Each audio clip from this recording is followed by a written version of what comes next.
Hello, good morning and नमस्ते सभी को।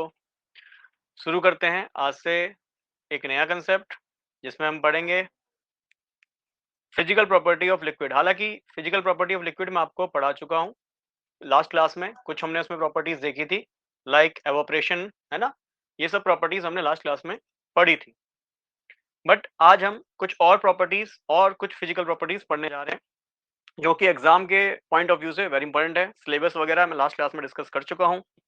लिक्विड स्टेट द्रव्य अवस्था की ये दूसरी क्लास है। इससे पहले मैं पहली क्लास पढ़ा चुका हूँ, उसमें मैंने बोला था मैं बेसिक पढ़ा रहा हूँ, ठीक है ना। और वो बेसिक आज की क्लास में आप बहुत अच्छे से अप्लाई करना सीखेंगे। क्यों हमने वो बेसिक सीखा था, ठीक है। तो हमने देखा था लिक्विड है, ठीक, उनके बीच उनके जो पार्टिकल है उनके बीच में स्पेस है और कुछ हद तक वहां पे इंटरमोलिकुलर फोर्सेस भी लग रही हैं, अंतर आणविक बल भी लग रहे हैं, ठीक है। तो इसको ध्यान से पढ़िए और समझिए और अगला जो कंसेप्ट है वो भी समझते हैं। नोट्स थोड़ा-सा टाइप करने का मेरे पास टाइम नहीं रहा, तो मैं आज जो नोट्स है वो प्रॉपर आपको लिख के यहाँ पे जो है करा दूँगा, ठीक है? तो आज पढ़ते हैं सरफेस टेंशन, है ना? हिंदी में से बोलते हैं पृष्ठ तनाव, ठीक है? पृष्ठ तनाव बोलते हैं सरफेस टेंशन को, ठीक है? तो पढ़ते हैं व्हाट इज़ सरफेस टेंशन, क्या होता है पृष्ठ तनाव, सरफेस टेंशन? चलिए समझते हैं। मान लीजिए एक बर्तन है, ठीक है। इस बर्तन में आपने कोई लिक्विड या फिर मैं बोलूं द्रव्य भर रखा है। आप जानते हैं लिक्विड है तो यहाँ पे लिक्विड के पार्टिकल्स होंगे और आप ये भी जानते हैं कि लिक्विड के पार्टिकल के बीच में क्या होता है, स्पेस होता है, ठीक है। तो लिक्विड के पार्टिकल के बीच में स्पेस होता है, ये कहानी भी आप जानते हैं, ठीक है। बट स्पेस के साथ साथ एक और चीज है कि लिक्विड के पार्टिकल एक दूसरे को अट्रैक्ट भी कर रहे होते हैं, है ना। वो अट्रैक्शन को हम बोलते हैं इंटरमोलिकुलर फोर्स ऑफ अट्रैक्शन। ये लास्ट क्लास में मैंने आपको पढ़ाया था। इसे हम कहते हैं इंटरमोलिकुलर फोर्स ऑफ अट्रैक्शन, ठीक है। तो हमने ये भी देखा था कि जो ठोस होते हैं, सॉलिड होते हैं, उसमें इंटरमॉलिक्यूलर फोर्स ऑफ अट्रैक्शन सबसे अधिक होता है, उससे कम लिक्विड में होता है और सबसे कम गैस में होता है। ये हमने लास्ट क्लास में पढ़ा था। तो लिक्विड, इनके बीच में है इंटरमॉलिक्यूलर फोर्स ऑफ अट्रैक्शन, मतलब लिक्विड के पार्टिकल हर तरफ से एक दूसरे को खींच रहे होते हैं। ये पार्टिकल्स को खींचेगा, ये इसको खींचेगा, है ना, ये इसको खींचेगा, इसको खींचेगा। क्लास 9th की एक्टिविटी देखो तो जैसे आप उत्तराखंड की तैयारी कर रहे हैं, उत्तराखंड लैब स्टैंड की, तो उसमें उत्तराखंड का एक डांस है जिसमें आप जानते हैं एक जो पुरुष हैं वो महिलाएं हैं वो आपस में एक चेन बना लेते हैं, है ना, जिसको हम जोड़ा डांस भी बोलते हैं। तो आप देखते हैं जिस तरीके जोड़ा डांस में वो जो लोगों ने एक दूसरे को पकड़ के रखा है, इसी तरीके से जो है इंटरमॉलिक्यूलर फोर्स ऑफ अट्रैक्शन भी होता है। ये मैं उनके लिए बता रहा हूँ जो अभी क्लास 12 पास आउट करके आए हैं, उनके दिमाग में अगर ये बात नहीं बैठ रही है। अदरवाइज जो ग्रेजुएशन वाले बच्चे देख रहे हैं वो ये सब बातें जानते हैं, ठीक है। तो इंटरमॉलिक्यूलर फोर्स ऑफ अट्रैक्शन होता है, ठीक। अब ये इंटरमॉलिक्यूलर फोर्स ऑफ अट्रैक्शन, इन जो अणु हैं, है ना, अंतर आणविक जो आकर्षण का बल है, ये जो अणु हैं ये आपस में इससे बंधे रहते हैं, ठीक है। इसके बाद कहानी क्या है कि अगर मान लो कोई पार्टिकल सेंटर पे है या बॉटम की तरफ है, तो जानते हैं उससे अगल बगल में सारे पार्टिकल उस पर बल लगा रहे होंगे, है ना, उस पर इंटरमॉलिक्यूलर फोर्स ऑफ अट्रैक्शन लगा रहे होंगे। बट होगा क्या कि अगर कोई पार्टिकल सरफेस पे है, तो जरा बात को समझिएगा, ठीक है। ये लिक्विड है, लिक्विड का सरफेस मतलब ये पृष्ठ है, ठीक है, सतह है। सतह सतह पे अगर कोई पार्टिकल है तो जरा इस कहानी को समझिए और एक पार्टिकल यहाँ पे इस कहानी को समझिए। अगर जो ये वाला पार्टिकल है तो आप जानते हैं ये पार्टिकल हर तरफ से एक फोर्स इस पे लग रहा होगा। क्यों? क्योंकि इसके हर तरफ में कोई ना कोई पार्टिकल होगा और वो पार्टिकल इसको अपनी ओर खींच रहा होगा। समझिएगा, अगर कोई पार्टिकल सेंटर पे है, बीच में है, तो उसमें जो अगल-बगल वाले पार्टिकल हैं, वो हर तरफ से इस पे बल लगा रहे होंगे। बट जो पार्टिकल सरफेस पे है, उस पे ऊपर की साइड देखो, जब सरफेस पे है तो ऊपर तो आप जानते हैं हवा होगी, है ना? लिक्विड के ऊपर यहाँ हवा होगी, एयर होगी, तो ऊपर तो ऐसे पार्टिकल नहीं होंगे जो उसको अट्रैक्ट कर रहे होंगे। केवल नीचे से, है ना? केवल नीचे के जो पार्टिकल हैं, वो उसको अपनी ओर अट्रैक्ट कर रहे होंगे। जो नीचे के पार्टिकल हैं, नीचे के जो कण हैं वो उसको अपनी ओर अट्रैक्ट कर रहे होंगे, ठीक है।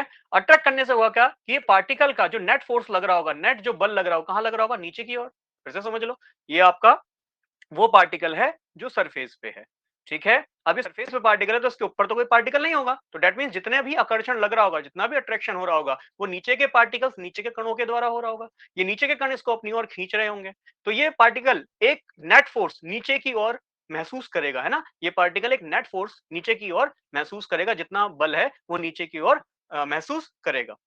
क्लियर? इसी फोर्स को हम जनरली क्या कहते हैं? सरफेस टेंशन कहते हैं। इसी फोर्स को कहते हैं सरफेस टेंशन। दैट मींस वो सरफेस का पार्टिकल, उस पे एक फोर्स लग रहा है जो नेट रिजल्टेंट फोर्स कहां का लग रहा है? नीचे की ओर को लग रहा है। क्यों? क्योंकि सारे पार्टिकल नीचे की ओर हैं, तो नीचे की ओर वाले पार्टिकल उस पे इंटरमॉलिक्यूलर फोर्स ऑफ अट्रैक्शन लगा रहे होंगे, अंतर आणविक आकर्षण का बल लगा रहे होंगे, जिससे वो सरफेस का जो मॉलिक्यूल है वो नीचे की तरफ पुल हो रहा होगा, जिसको हम कह रहे हैं सरफेस टेंशन, पृष्ठीय तनाव। तो आई थिंक इतनी बात आपको समझ में आई होगी, ठीक है ना? तो अगर कोई सेंटर पे है या बॉटम पे है तो उसकी कहानी अलग है, बट जो सरफेस पे है उसकी कहानी बिल्कुल अलग है। क्यों? क्योंकि सरफेस वाले पार्टिकल पे रिजल्टेंट फोर्स है ना, टोटल जो अमाउंट ऑफ फोर्स है, जो बल का टोटल मात्रा है, वो कहाँ लग रही होगी? नीचे की ओर, क्योंकि उसको पार्टिकल नीचे से खींच रहे हैं। आई थिंक इतनी बात आपको समझ में आ गई होगी। इसके पीछे के दो रीजन आप मान के चल सकते हैं। एक तो ये है ही कि जो नीचे वाले मॉलिक्यूल हैं, है ना, नीचे वाले जो अणु हैं, वे उस पे अंतराण्विक बल लगा रहे हैं। साथ में यहाँ पे मैं देख सकता हूँ ग्रेविटी भी तो कुछ ना कुछ काम लगा रही होगी, ग्रेविटी भी तो पार्टिकल को नीचे की ओर पुल कर रही होगी। तो इसे हम कहते हैं सरफेस टेंशन। आई थिंक इतनी बात समझ में आई होगी। तो सरफेस टेंशन को सिंपल सी भाषा में कहूं तो मैं कह सकता हूं ये है डाउनवर्ड, है ना, downward attractive force. Downward attractive force मतलब नीचे की ओर आकर्षण का जो बल लग रहा है, किसकी वजह से लग रहा है?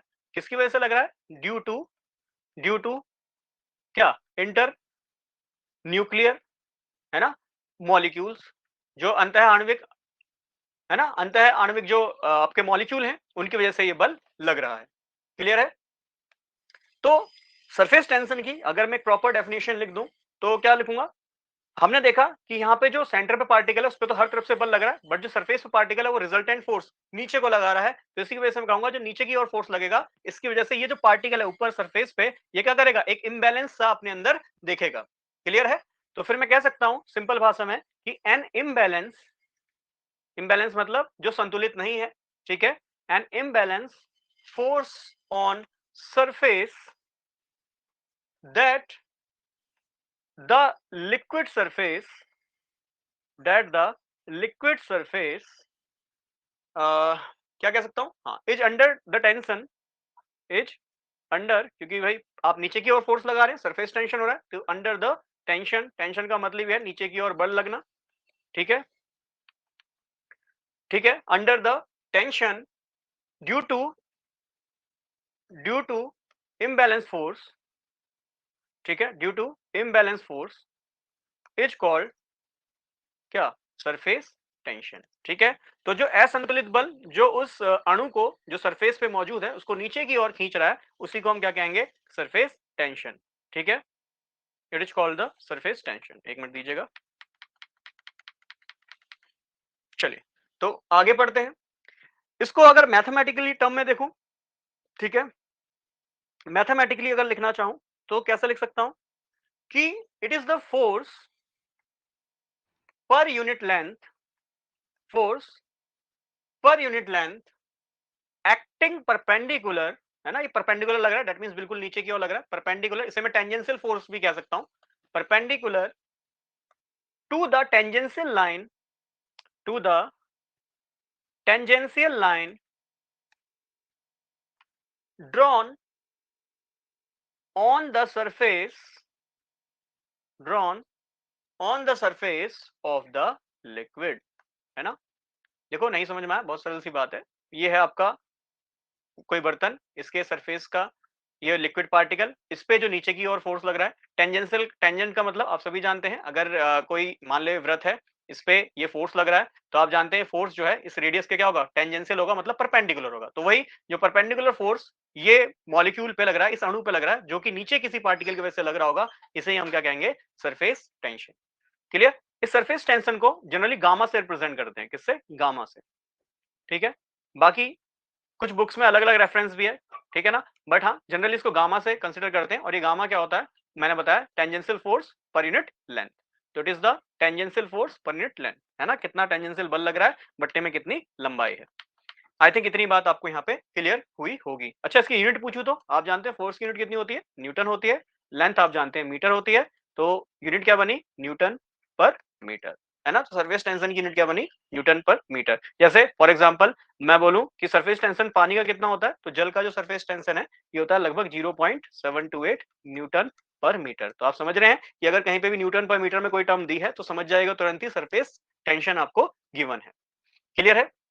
अच्छा, सरफेस टेंशन क्यों पढ़ रहे हैं? क्या इसका फायदा है? क्या ये लिक्विड पे क्यों हम इसको पढ़ रहे हैं? तो आप जानते हैं जो लिक्विड होते हैं, अगर आप लिक्विड को जनरली बूंदों में रखते हैं तो आप जानते हैं बूंदे कैसी होती हैं? स्पेरिकल होती हैं। कैसी होती हैं? स्पेरिकल होती हैं, गोलाकार होती हैं। वो गोलाकार किसकी वजह से होती हैं? इस सरफेस टेंशन की वजह से ही होती है। इस सरफेस टेंशन की वजह से ही होती है ना।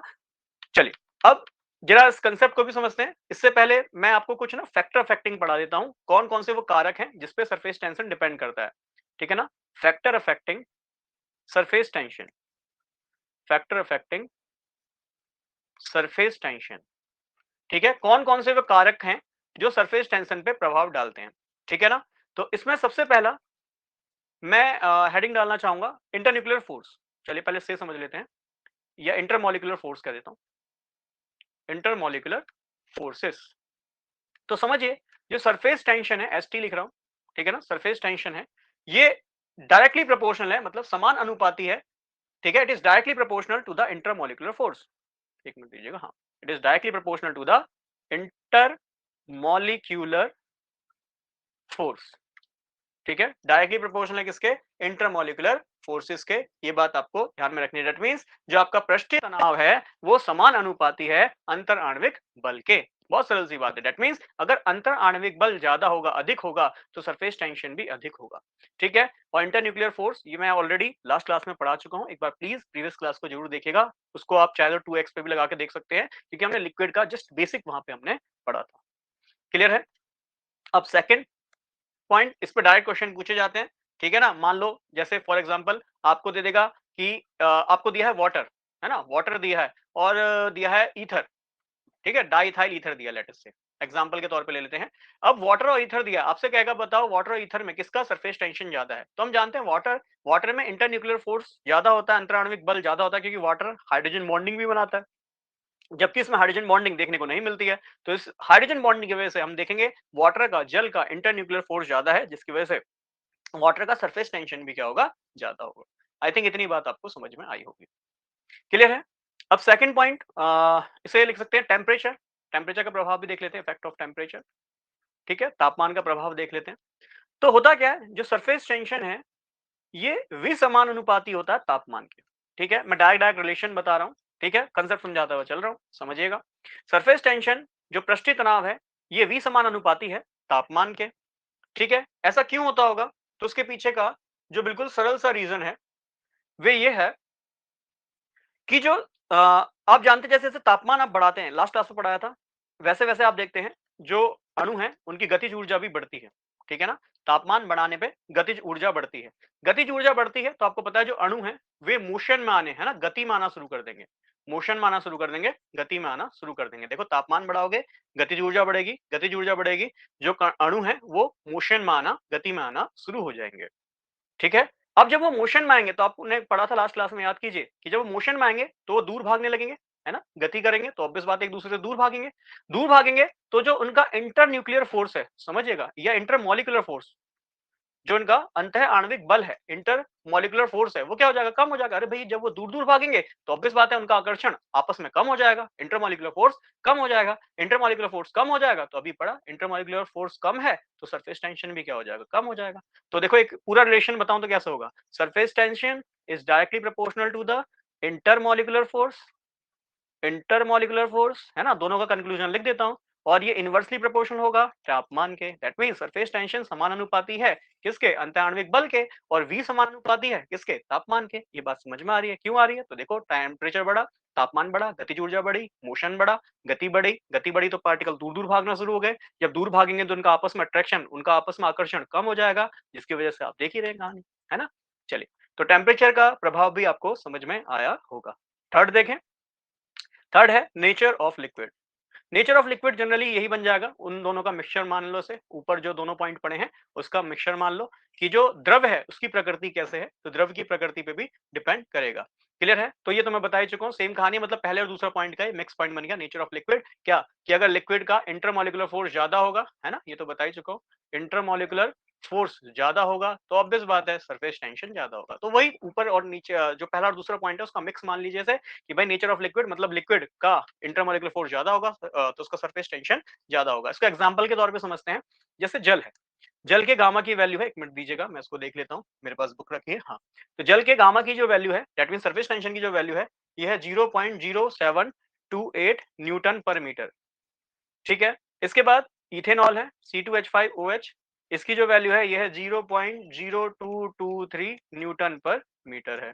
इसके बाद है di ethyl ether C2H5O C2H5, इसकी जो वैल्यू है 0.0170 न्यूटन पर मीटर। ये देखो तीन हमारे पास यहाँ पे द्रव्य हैं, है ना, जल है, इथेनॉल है और डाइथाइल ईथर है।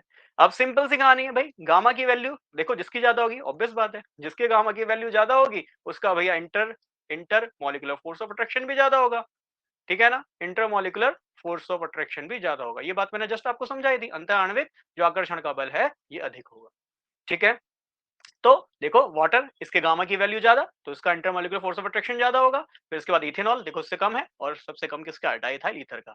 रीजन क्या है तो हम देखते हैं, इसमें मोर हाइड्रोजन बॉन्डिंग होती है, लास्ट क्लास में हाइड्रोजन बॉन्डिंग पढ़ाया था याद कीजिए, तो हमने देखा था जल इसमें हाइड्रोजन बॉन्डिंग अधिक होती है, इसमें केवल एक ही तरफ से हाइड्रोजन बॉन्डिंग होती है, और डाइथाइल ईथर में कोई हाइड्रोजन बॉन्ड नहीं होता, यहाँ पे केवल वैन वाल फोर्स लगता है ना, वैन वाल फोर्स लगता है। और याद कीजिए लास्ट क्लास में पढ़ाया था, लास्ट क्लास का मतलब हाइड्रोजन बॉन्डिंग केमिकल बॉन्ड में पढ़ाया था कि हाइड्रोजन बॉन्ड ज्यादा स्ट्रांग होता है किससे, वैन वाल फोर्स से, है ना, वैन वाल फोर्स है। ये मैंने आपको सब पढ़ाया था हाइड्रोजन बॉन्डिंग वाली क्लास में, तो इसलिए कह रहा हूँ ये एक सीरीज है, देखते हुए चलिए, बिल्कुल स्टोरी की तरह कहानी चल रही है, मतलब स्टोरी की तरह सारी ये जितनी बातें हैं चल रही हैं, इस बात को समझिएगा, क्योंकि हमने जितने भी कंसेप्ट पढ़े हैं उससे पहले एक बेस जरूर पढ़ा है, बेस जरूर तैयार कीजिए। जैसे इंटरमॉलिक्यूलर फोर्स पढ़ा रहा हूँ तो कल की क्लास में बेस में मैंने पढ़ाया था और मैंने कहा था आपको बेसिक लग रहा होगा कि बिल्कुल बेस है, बट ये अगली क्लास में हमें बहुत हेल्प करेगा, ठीक है। तो ये है सरफेस टेंशन, क्लियर। अब कुछ इसके कंसीक्वेंस भी देख लेते हैं, परिणाम भी देख लेते हैं, कंसीक्वेंसेस ऑफ सरफेस टेंशन, ठीक है। तो ये सरफेस टेंशन हमारा पूरा हो जाएगा। तो क्या इसके आउटकम्स हैं, कंसीक्वेंस हैं, जल्दी से इसको देखते हैं क्या इसके परिणाम हैं, ठीक है। पहला, आपने देखा है, मैंने बताया भी थोड़ी देर पहले भी कि जो आपके लिक्विड हैं उनका कैसा होता है, स्पेरिकल शेप होता है, गोलाकार, स्पेरिकल शेप ऑफ लिक्विड। आपने देखा है कोई भी लिक्विड होता है वो बिल्कुल गोला बनता है ना, ये जनरली हम रेन ड्रॉप्स को भी कह सकते हैं। कैसी शेप बनती है उनकी, परफेक्ट गोला उनकी शेप बनती है, क्लियर है, परफेक्ट गोला उनकी शेप बनती है, ठीक है। इसका बेसिकली रीजन क्या है कि क्यों उसकी जो शेप है वो स्पेरिकल बनती होगी, तो उसका एक बहुत सरल सा आंसर बनता है कि आप जानते हैं स्पेयर, ये देखो स्पेयर है ना, अब स्पेयर है तो आप जानते हैं स्पेयर का गोला का जो सरफेस एरिया होता है वो सबसे कम होता है, इसका जो सतह क्षेत्रफल होता है, सरफेस एरिया होता है, ये सबसे कम होता है। अब सोचो कि अगर मान लो ये आप कोई भी लिक्विड की ड्रॉपलेट देखें, कोई भी लिक्विड की बूंद देखें, कोई सी भी द्रव्य की बूंद देखें, तो अगर मान लो स्क्वायर होती है ना, वर्ग होती या रेक्टेंगल होती, आयतन होती, तो क्या होता, तो आपको पता है यहाँ पे सरफेस एरिया ज्यादा होता, सिंपल सी बात है, यहाँ पे भी सरफेस एरिया क्या होता, ज्यादा होता, सतह जो पृष्ठ क्षेत्रफल है या सतही क्षेत्रफल है वो अधिक होता। अब समझिए जब सरफेस एरिया ज्यादा होता तो जितना ज्यादा एरिया होगा आपको पता है उतना ही ज्यादा वहां पे टेंशन होगा, है ना, उतना ही ज्यादा वहां पे टेंशन होगा, डेट मीन उतना ही ज्यादा वहां पे सरफेस टेंशन या फिर मैं जिसे बोल रहा हूँ पृष्ठीय तनाव, है ना, ये उतना ही अधिक होगा। सिंपल सी बात है, या तो सरफेस टेंशन या पृष्ठीय तनाव उतना अधिक होगा जितना ज्यादा सरफेस एरिया होगा। तो मैं ये भी कह सकता हूँ सरफेस टेंशन कहीं ना कहीं डिपेंड कर रहा है सरफेस एरिया पे भी, है ना। अगर सरफेस एरिया अधिक है, पृष्ठीय क्षेत्रफल अधिक है, तो सरफेस टेंशन, है ना, सरफेस टेंशन ST लिख देता हूँ, ठीक है, एक मिनट दीजिएगा, ठीक है, सरफेस टेंशन ये डायरेक्टली प्रोपोर्शनल है किसके, सरफेस एरिया के। यदि पृष्ठीय क्षेत्रफल अधिक है तो ऑब्वियस बात है सरफेस टेंशन भी अधिक होगा।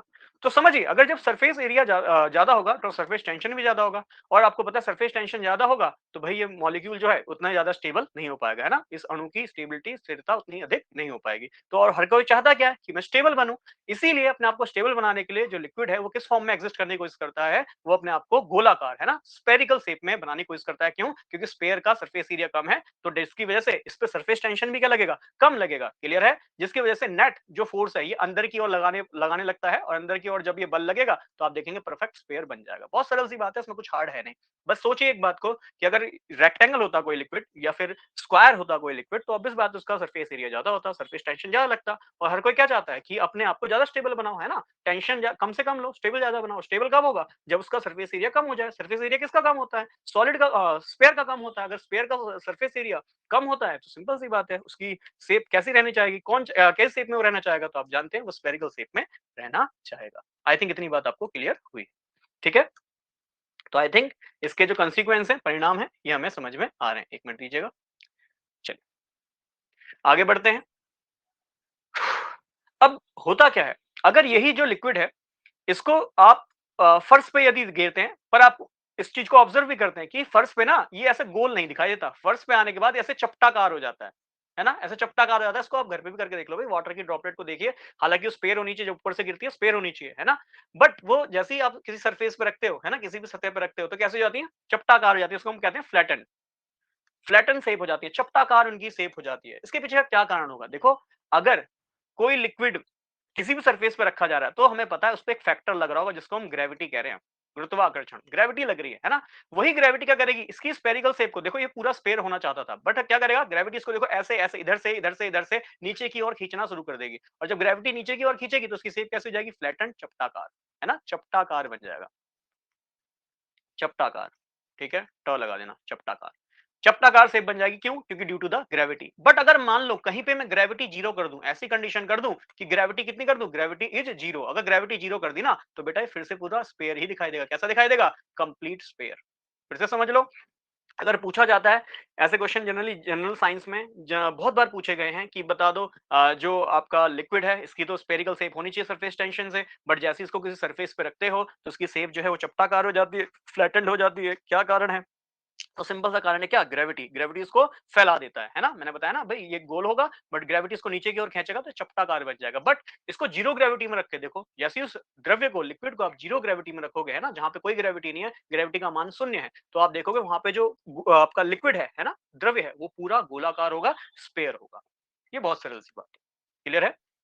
तो ये था कंसिक्वेंस नंबर 1, पहला परिणाम। दूसरा, दूसरा जो परिणाम है वो है कैपिलरी एक्शन, कैपिलरी एक्शन, ठीक है, जिसे केसिका क्रिया भी कहते हैं, आई थिंक केसिका ही कहते हैं, एक बार प्लीज हिंदी माध्यम वाले इसको प्रॉपर चेक कर लीजिएगा, केसिका क्रिया ही कहते हैं मेरे हिसाब से, तो उसे जितना मुझे याद है केसिका क्रिया कहते हैं, कैपिलरी एक्शन कहते हैं। कैपिलरी एक्शन होता क्या है, देखो पहली बात, कैपिलरी क्या होता है, कैपिलरी एक पतली सी ट्यूब होती है, बिल्कुल बारीक सी ऐसे पतली सी ट्यूब होगी, ठीक है, इसे एक बार तुरंत अभी गूगल पे देख लीजिएगा, और नहीं तो इससे समझ में आ गया होगा, आपने लैब में देखी भी होगी, एक पतली सी जो है ट्यूब होती है जिसको हम कहते हैं कैपिलरी, ठीक है, और इस कैपिलरी को यदि किसी लिक्विड में रख दिया जाए, किसी द्रव्य में रख दिया जाए, तो जरा बात को समझना, ये द्रव्य है, ठीक है, इस द्रव्य में, इस कैपिलरी को मैं देखो वर्टिकली रख रहा हूं, है ना, नीचे से ऊपर की ओर पकड़ के इस लिक्विड में, द्रव्य में रखना हो, तो मैं क्या देखूंगा, ये द्रव्य है, इस कैपिलरी में धीरे धीरे चढ़ना शुरू हो जाएगा, चढ़ना शुरू हो जाएगा, आप देखा होगा, ये तो सिंपल सा एक्सपेरिमेंट है, बहुत बार हमने ये देखा है, ठीक है, कि जो द्रव्य है इस कैपिलरी में चढ़ना शुरू हो जाता है ना, इस केसी का जो आपकी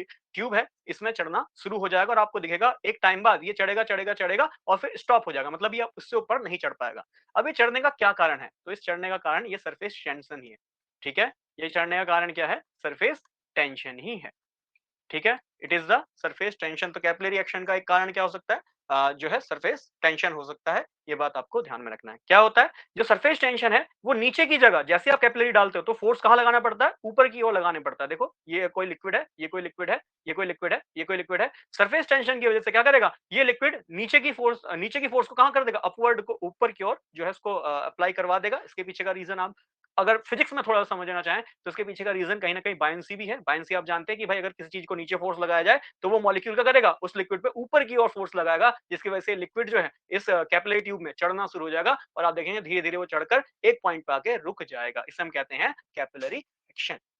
क्लियर है, इसमें चाहे तो आप दुनिया भर के इसके अगर कैपिलरी एक्शन के एग्जाम्पल से और समझना चाहते हैं तो आप समझ सकते हैं, भाई आप दिया जो जलाते हैं, है ना, दिया जलाते हैं, ठीक है, मान लो ये वाला दिया है, आप अपने इसके अंदर रुई भरी है, ठीक है, नीचे आप तेल रखते हैं इस दिए में, आप देखते हैं तेल अपने आप ही ऊपर पहुंचता है और जिससे दिया जल जाता है, क्या कारण है, सेम कारण है, कैपिलरी एक्शन। होता क्या है, उसके पीछे का रीजन और भी है कि भाई ऊपर की ओर जो है प्रेशर ज्यादा होता है, नीचे की ओर प्रेशर कम होता है, तो ये लिक्विड जो है लो प्रेशर से हाई प्रेशर की ओर जाने लगता है, बट एग्जैक्ट रीजन ये भी है कि यहाँ पे कैपिलरी एक्शन हो रहा है, कि मतलब वो द्रव्य जो है इस कैपिलरी में ऊपर की ओर जाना शुरू कर रहा है।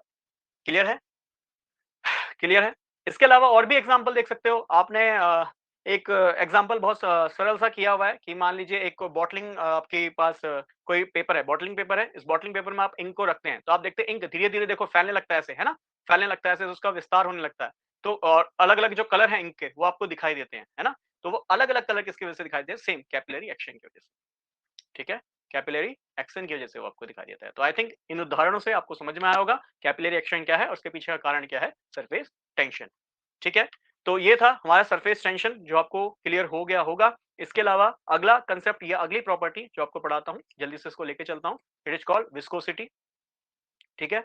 मान के चलिए इन दोनों टॉपिक से क्वेश्चन तो पूछेगा ही पूछेगा, ठीक है, क्योंकि लिक्विड स्टेट है और 75 क्वेश्चन बनाने हैं, तो मान के चलिए एक टॉपिक से टोटल 30 टॉपिक है, तो फिर वही कहानी मान के चलिए कि 30 टॉपिक है, तो एक टॉपिक से लगभग 2 से 3 क्वेश्चन बन रहे हैं। तो हाँ, सरफेस टेंशन पे क्वेश्चन बन सकता है, विस्कोसिटी पे क्वेश्चन बन सकता है, और याद कीजिए इससे पिछली क्लास में मैंने शेप्स ऑफ द मॉलिक्यूल पढ़ाया था, उससे तो क्वेश्चन बनेगा ही बनेगा। ठीक है ना, 2 से 3 क्वेश्चन शेप्स पे या उसके आसपास hydrogen bonding van der Waals force, इनसे मिला के क्वेश्चन जरूर पूछेगा। तो या ये समझ के चलिए कम समय है, तो हम मोस्ट इंपोर्टेंट क्वेश्चन को तो कर ही रहे हैं, और साथ में जितने भी टॉपिक्स उनको कर रहे हैं, प्लस मैं आपको बता चुका हूँ क्वेश्चन जरूर लगाइए। और मैं देख रहा हूँ जितने होता है ना एक काफी सारी चीजें की नई चीज आई है मार्केट में, तो लोग उसके पीछे एकदम से पागल हो जाते हैं। तो मैंने देखा फर्स्ट वीडियो में बहुत अच्छे व्यूज हैं, बट वो व्यूज धीरे धीरे कम होते जा रहे हैं। क्यों? इससे एक तो सही भी चीज है कि बच्चों की छटनी भी होती जा रही है, जो सच में सीरियस हैं, जो सच में चाहते हैं मैं तैयारी करूं, ऑब्वियस है वही इस क्लास में अभी तक टिके हुए हैं। अदरवाइज मैंने देखा है ज्यादातर बच्चे जो है क्विट कर चुके हैं, हार मान चुके हैं, उनको लगता है ये वीडियो लेंदी बन रहे हैं। बट बच्चों समझिए, आप जॉब की तैयारी कर रहे हैं, वो भी कंपटीशन लेवल की, स्कूल लेवल की जॉब नहीं है कि वन शॉट अगर देख लिया और वही काम कंप्लीट हो जाएगा। ये वन शॉट से भी बहुत कम टाइम में वीडियो कंप्लीट हो रही है, ये बात को जरा समझिए। ठीक है, तो सीरियसनेस दिखाइए, इफेक्टिवनेस दिखाइए, प्रीवियस ईयर जरूर लगाइए। आप चाहते हैं तैयारी हमारे साथ करना, तो मैं बता चुका हूँ मात्र 99 में previous year questions for practice बहुत कुछ आपको दिया जाएगा। मतलब इतनी तैयारी तो हो जाएगी कि हाँ, वहां खाली नहीं बैठोगे, 2 घंटे में क्वेश्चंस जरूर अटेम्प्ट करके आओगे। और ऐसी मैं एक्सपेक्टेशन रखता हूँ कि हाँ, जितना हम आपको मटेरियल दे रहे हैं, तो 70 प्लस क्वेश्चन तो हो जाने चाहिए। बाकी देखो क्या पेपर की डिफिकल्टी लेवल रहने वाला है, वो सब उस पर डिपेंड करता है। तो मैं ऐसे शुरू में ही नहीं कह सकता कि भाई मेरे से ही सब कुछ आएगा, बिल्कुल भी नहीं कह सकता। पेपर में जाने के बाद जो माइंडसेट आपका होगा, ठीक है, आपने जो पढ़ा होगा उस पे विश्वास होगा, फिर आपने जो पढ़ा है उसको लगाना भी तो, अप्लाई भी तो करना है, तो वो अप्लाई करेंगे। तो मुझे ऐसा लगता है पर्सनली कि 70 प्लस क्वेश्चन तो कर देंगे। बाकी क्वेश्चन पेपर जैसा होगा उसके अकॉर्डिंग देखा जाएगा। बाकी मटेरियल देखो, आपको क्या कहते हैं, रीजनिंग वगैरह पढ़ाना शुरू कर ही रहा हूँ। मैथमेटिक्स का नंबर सिस्टम का वीडियो आ चुका है, तो ऐसे ही 6-7 वीडियो में मैथमेटिक्स पूरा कंप्लीट कर दूंगा। और वो मैथमेटिक्स जो काफी बच्चों का मेरे पास मैंने देखा है मेल भी आया है, तो उस मेल में यही लिखा है कि सर ये आरओ एरो में काम आएगा, बिल्कुल आएगा। यूके पीसीएस के किसी भी एग्जाम के लिए आप तैयारी कर रहे हैं, तो मैथमेटिक्स भाई कब तक पढ़ोगे, एक बार पढ़ो, काम खत्म करो, क्वेश्चंस लगाओ, खत्म हो गई बात। सेम रीजनिंग के लिए भी है, ठीक है ना, बार बार पढ़ने का कोई मतलब नहीं रहता, एक बार पढ़ो, काम खत्म करो। हाँ, टाइप्स चेंज करने के लिए आप और भी क्वेश्चंस अप्लाई कर सकते हैं, बट हाँ, बेसिक बिल्कुल तैयार हो जाएगा। जीएस के लिए मैं आपको पॉलिटी का वीडियो दे चुका हूँ। मैं फिर वही कहूंगा, एनसीईआरटी जिसको पढ़ने का मन है बिल्कुल पढ़िएगा, बट हाँ, एक बेस मैंने आपका तैयार कर दिया है। प्रीवियस ईयर में जो क्वेश्चन पूछे गए हैं, उससे मैंने वो सारा थ्योरी पोर्शन बनाया है, ठीक है ना। कहानी के कंसेप्ट में जो थ्योरीज हैं वो मैंने कंप्लीट कराई हैं। ऐसे ही मैंने ज्योग्राफी उसमें कंप्लीट करा दिया है। कंप्यूटर का जो बेसिक कंप्यूटर एप्लीकेशन है, जो हर एग्जाम में आजकल पूछा ही जा रहा है, ठीक है, वो कंप्लीट करा दिया है। मैं ये नहीं कह रहा देखो उसमें से आएगा, पर हाँ, एक बेस तैयार कर दिया। प्रीवियस ईयर के जितने भी क्वेश्चन आए हैं ना, उन सबका एक निचोड़ आपके सामने रख दिया। अब इससे बाहर कुछ आता है तो देखो मैं कुछ नहीं कह सकता। एग्जाम ट्रेंड चेंज होना कोई बड़ी बात नहीं है, पर आप अगर इतना भी नहीं पढ़ के गए ना, तो बहुत पीछे होने वाले हैं, मान के चलिए। अगर उसमें से ही आ गया तो भाई बल्ले बल्ले है, ठीक है। खैर, नेक्स्ट अगला कंसेप्ट विस्कोसिटी, जिसको हम सायनता भी कहते हैं, है ना, सायनता आई थिंक यही कहते हैं मेरे हिसाब से। देखो हिंदी का थोड़ा सा है दिक्कत, मैंने इंग्लिश मीडियम में ही पढ़ा है, बट हाँ, हिंदी मीडियम के बच्चे पढ़ने आते हैं तो उनको पढ़ाता हुआ चलता हूँ। तो कई बार कंसेप्ट वर्ड जो है, हिंदी वाला वर्ड जो है, वो कई बार दिमाग से वैनिश हो जाता है, तो इसलिए सायनता आई थिंक कहते हैं। एक बार प्लीज इसको देख लीजिएगा। विस्कोसिटी मेन है, हिंदी इंग्लिश का फैक्टर नहीं होता है, मेन बात है जो कंसेप्ट समझाया जा रहा है क्या वो समझ में आ रहा है, ठीक है ना। तो खैर, विस्कोसिटी जल्दी से देखते हैं होता क्या है, समझो। विस्कस का मतलब सिंपल सी भाषा में बोलूं तो गाढ़ापन होता है। कोई लिक्विड कितना गाढ़ा है, आपको पता है, जितना वो लिक्विड गाढ़ा होगा उतना ही उसके फ्लो करने की जो रफ्तार होगी, है ना, बहने की जो रफ्तार होगी वो उतनी ही कम होगी, ठीक है। जैसे पानी ले लो, ऑयल ले लो, शहद ले लो। पानी, जल, ऑयल, तेल, शहद, ठीक है, हनी, आपने 3 चीज ले ली। अब आप तीनों को फ्लो कराओ। आपको पता है ऑयल जो है, वाटर जो है वो सबसे फास्ट फ्लो होगा, ऑयल उससे कम फ्लो होगा, और हनी उससे कम फ्लो होगा। क्यों? क्योंकि हनी सबसे ज्यादा विस्कस है, गाढ़ा है, फिर उसके बाद ऑयल गाढ़ा है, फिर सबसे कम गाढ़ा कौन है? जल है। ये सिंपल सी भाषा में समझ लो कि विस्कोसिटी क्या है। आई थिंक इतनी बात आपको समझ में आई होगी, क्लियर है। अब होता क्या है, जैसे आपने किसी लिक्विड को प्रवाह कराया, मान लो शहद है, आप देखते हो शहद जब प्रवाह होता है कुछ ऐसे उसकी शेप दिखाई देती है। देखो ये आगे की ओर प्रवाह हो रहा है, तो ये कुछ ऐसा दिखाई देता है। नहीं तो घर पे करके देखो भाई शहद, देखो उसकी एक बार किस तरीके से फ्लो हो रहा है, तो आप देखोगे आगे से उसका ऐसा मुंह बन रहा होगा, ऐसा मुंह बन रहा होगा। इसे हम कहीं ना कहीं स्ट्रीम लाइन फ्लो भी कहते हैं, है ना, स्ट्रीम लाइन फ्लो भी कहते हैं। और काफी बार इसे हम लैमिनार फ्लो भी कहते हैं। लैमिनार फ्लो पढ़ाऊंगा अभी क्या है, बस एक बार पहले विस्कोसिटी समझो, क्लियर है। तो हम देखते हैं अगर जैसे शहद है, तो उसका जो नीचे का, सबसे नीचे का जो प्लेट में, आप मान लो किसी प्लेट में आपने रखा है, जो प्लेट से चिपका हुआ, सतह से जो चिपके हुए मॉलिक्यूल्स हैं, है ना, अणु हैं, आप जानते हैं वो कम फ्लो करते हैं। फिर उससे ऊपर वाला उससे ज्यादा फ्लो करेगा, उससे ऊपर वाला ज्यादा फ्लो, ज्यादा फ्लो, ज्यादा फ्लो, इस तरीके से फ्लो कर रहा होता है। शेप देख लेना एक बार, कुछ तुरंत समझ में आ जाएगा विस्कोसिटी का मतलब क्या है, ठीक है ना। तो कुछ ऐसी ही शेप आपको लिक्विड की दिखाई देती है, ठीक है?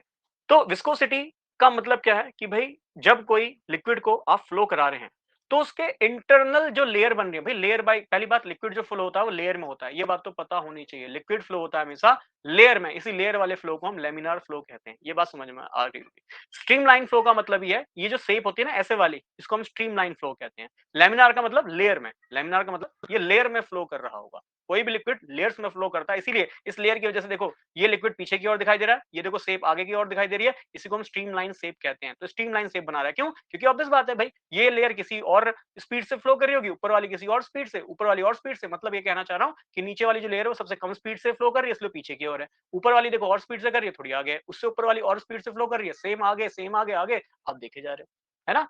तो विस्कोसिटी का बेसिकली मतलब क्या है? विस्कोसिटी क्या है? एक लैमिनार फ्लो है, जिसमें जो लिक्विड है वो बेसिकली फ्लो करेगा किस तरीके से कि जो उसके इंटरनल जो लेयर है वो क्या करेंगे, आपस में फ्रिक्शन की वजह से एक दूसरे को रेजिस्ट करेंगे, एक दूसरे को आगे बढ़ने से रोकेंगे। क्लियर है? ठीक। तो खैर मैं इसकी एक बार जल्दी से डेफिनेशन भी आपके लिए लिख देता हूं। तो विस्कोसिटी, विस्कोसिटी क्या लिखूं? इज द सिंपल सी भाषा में इज द इंटरनल रेजिस्टेंस, ठीक है? It is the internal resistance to flow in liquid, to flow in liquids which arises, एक मिनट दीजिएगा, हाँ, which arises due to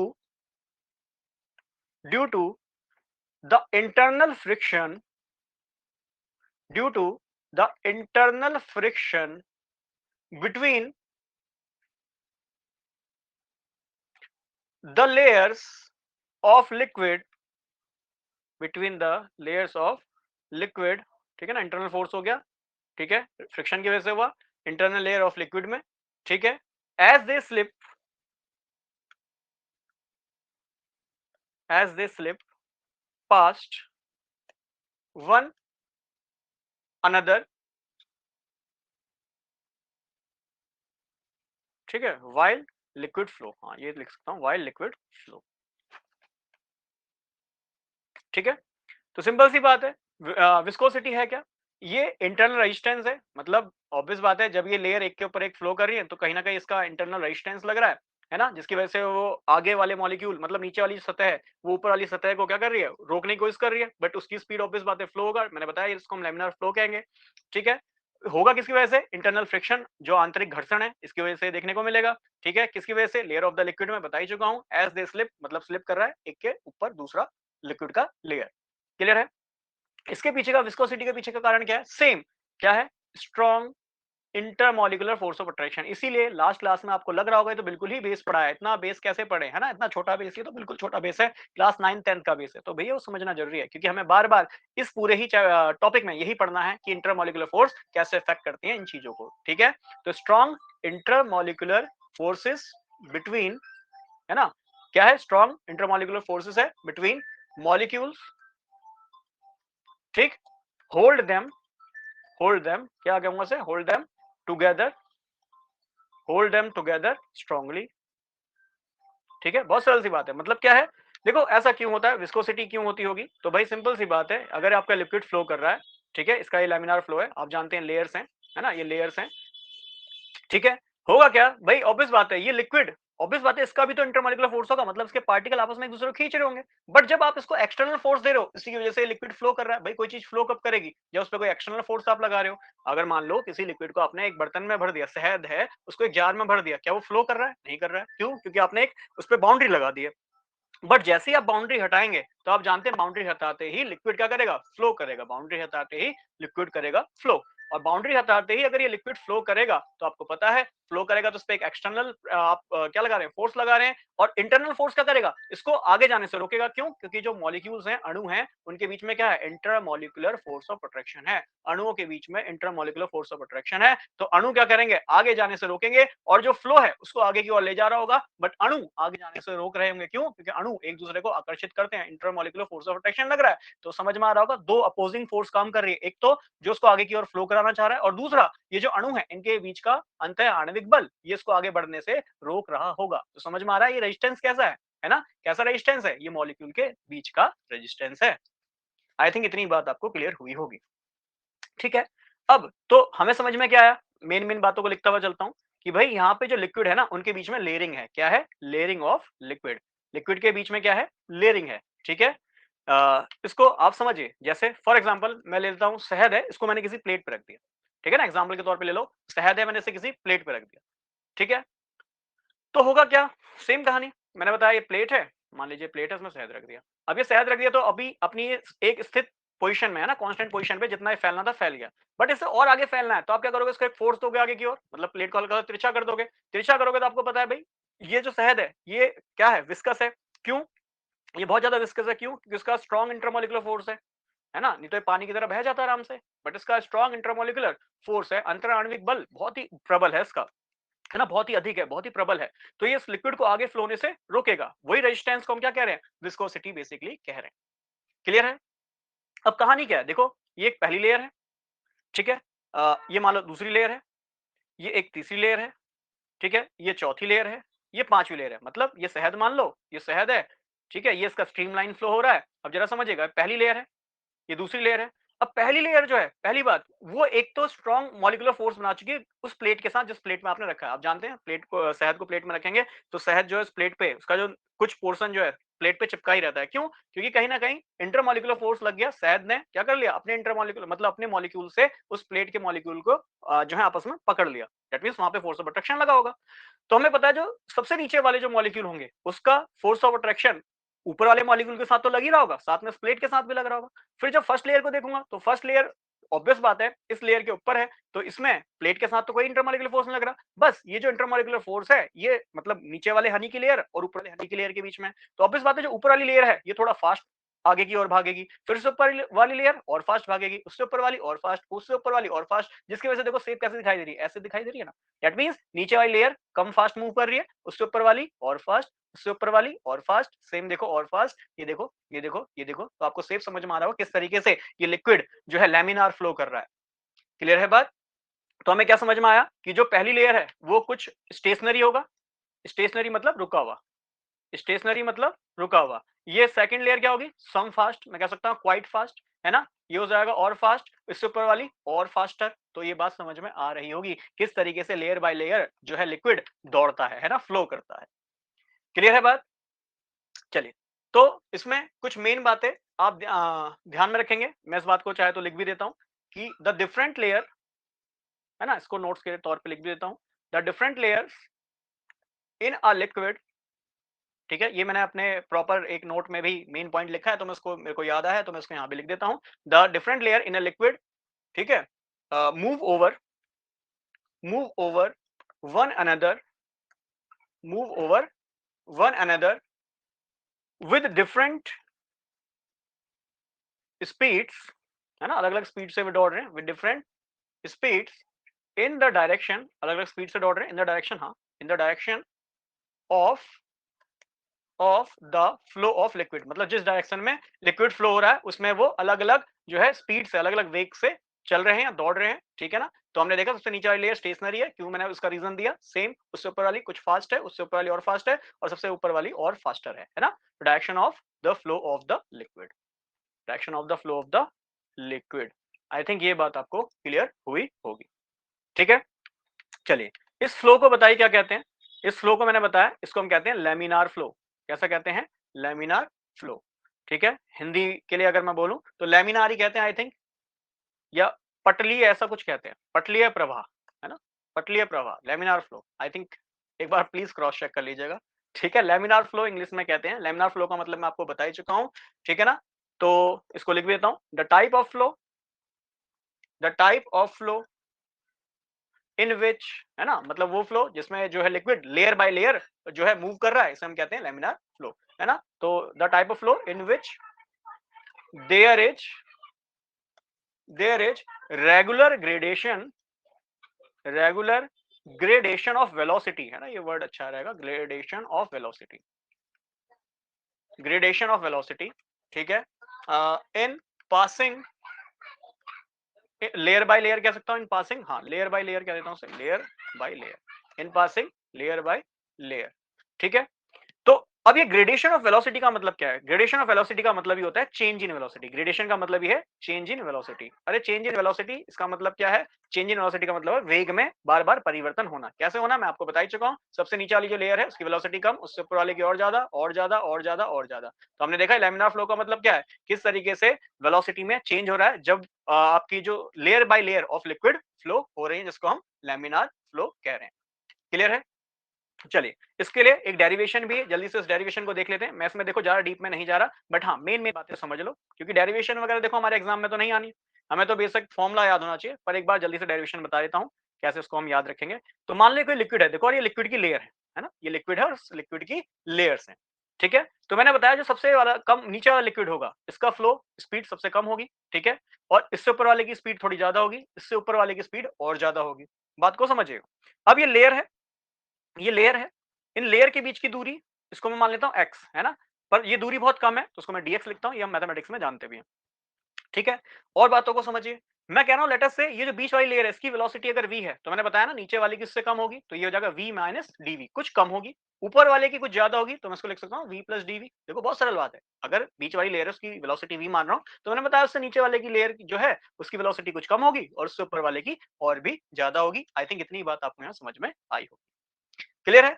अब लेट मान के चलता हूं, लेट द वेलोसिटी ग्रेडियंट, है ना? वेलोसिटी ग्रेडियंट का मतलब है चेंज इन वेलोसिटी, वेग में बार बार जो चेंज हो रहा है, एक बार v माइनस डीवी है, एक बार v है, एक बार v प्लस डीवी है। तो लेट द वेलोसिटी ग्रेडियंट मान के चलता हूं, जो वेलोसिटी ग्रेडियंट है वो कितना है? तो बेटा वेलोसिटी ग्रेडियंट का मतलब क्या होता है कि change in velocity with respect to change in distance, है ना? तो व्हाट इज वेलोसिटी ग्रेडियंट? तो भाई कितना वेलोसिटी में चेंज हो रहा है dv, और कितना वहां पे दूरी है, कितनी वहां पे दूरी है, तो दूरी हो गई dx। इसको हम कहते हैं वेलोसिटी ग्रेडियंट। आई थिंक इतनी बात आपको समझ में आई होगी, ठीक है? अब एक फोर्स भी यहां पे लग रहा होगा, ऑब्वियस मैंने बताया ना भाई कि लिक्विड को अगर आगे फ्लो कराना है तो मुझे एक एक्सटर्नल फोर्स लगाना पड़ेगा, बताया था कि नहीं? है ना? एक एक्सटर्नल फोर्स लगाना पड़ेगा और उस एक्सटर्नल फोर्स के रिजल्टेंट में एक और फोर्स लग रहा होगा, जिसको हम कहेंगे इसका फ्रिक्शनल फोर्स, घर्षण बल, है ना? फ्रिक्शनल फोर्स लग रहा होगा। क्लियर है? तो मैं यहाँ पे एक फोर्स लेके चल रहा हूँ जिससे मैं कह रहा हूँ फ्रिक्शनल फोर्स। वो फ्रिक्शनल फोर्स ही क्या कर रहा है? हेल्प कर रहा है उस लिक्विड को फ्लो करने में। तो फ्रिक्शनल फोर्स क्या है? तो मैं कह सकता हूँ ये फोर्स, है ना? घर्षण बल क्या है? फोर्स इज रिक्वायर्ड, एक बल जो चाहिए, a force is required to maintain, है ना? Maintain the flow of liquid, maintain the flow of liquid, maintain the flow of the liquid, ठीक है? तो घर्षण बल क्या होगा? जो इस लिक्विड को फ्लो को मेंटेन करेगा, it is called the frictional force. Clear है? अब यहां से कुछ कंसेप्ट ध्यान में रखना है कि जो फ्रिक्शनल फोर्स है, चलो उसमें ए स्मॉल एफ से लिख देता हूं, फ्रिक्शनल फोर्स को स्मॉल एफ से रख देता हूं। अब ये ऑब्जर्व करा गया, इट इज ऑब्जर्व दैट, ये ऑब्जर्व करा गया, इट इज ऑब्जर्व दैट, ये ऑब्जर्वेशन थी, क्या थी? कि जो फ्रिक्शनल फोर्स है ये डायरेक्टली प्रोपोर्शनल है एरिया के, है ना? फ्रिक्शनल फोर्स डायरेक्टली प्रोपोर्शनल है एरिया के। तो एरिया ए क्या है? एरिया है, ठीक है? जिसे हम क्षेत्रफल भी कहते हैं, हिंदी माध्यम वालों के लिए बोलता हुआ चल रहा हूँ, ठीक है? फ्रिक्शनल फोर्स है, घर्षण बल है। तो घर्षण बल क्या देखा गया कि जो घर्षण बल है वो डायरेक्टली प्रोपोर्शनल है एरिया के। साथ में देखा गया कि जो घर्षण बल है वो समानुपाती है, डायरेक्टली प्रोपोर्शनल है जो आपका वेलोसिटी ग्रेडियंट है इसके, ठीक है? वेलोसिटी ग्रेडियंट है इसके भी क्या है? डायरेक्टली प्रोपोर्शनल है, ठीक है? तो आप जानते हैं वेलोसिटी ग्रेडियंट है क्या? ये है dv बट्टे में कितना? dx। इसे इक्वेशन नंबर 2 मान लेता हूं, ठीक है? इक्वेशन 1 और 2 को जल्दी से कंबाइन करता हूं, कंबाइनिंग इक्वेशन 1 एंड 2। चलिए, तो क्या बना? जो f बना ये डायरेक्टली प्रोपोर्शनल हो गया किसके? ये हो गया a dv बट्टे में dx। ऑब्वियस बात है, दोनों कंबाइन कर दिया तो आपस में मल्टीप्लाई हो जाएगा। तो f क्या है? डायरेक्टली प्रोपोर्शनल है a dv बाई dx के। अब आपको पता है जब भी प्रोपोर्शनल हटता है तो एक क्या आता है? स्थिरांक आता है। क्या होगा स्थिरांक? वो स्थिरांक हो जाएगा ईटा, है ना? ईटा a dv बाय dx, ठीक है? और हम जानते हैं जब भी एक प्रोपोर्शनल का साइन हटता है, समानुपाती का जो हम हटाते हैं, तो हम जानते हैं उसकी जगह पे क्या आता है? स्थिरांक आता है। वो स्थिरांक क्या है? ईटा है। और ये ईटा है क्या? What is eta actually? तो ईटा है कोफिशिएंट, कोफिशिएंट ऑफ विस्कोसिटी, ठीक है ना? ये है कोफिशिएंट ऑफ विस्कोसिटी, ये चीज आपको ध्यान में रखनी है। क्लियर है?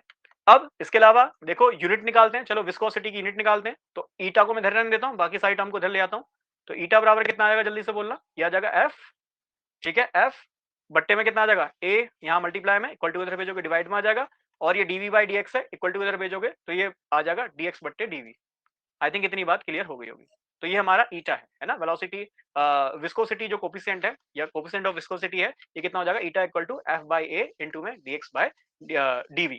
क्लियर है इतनी बात?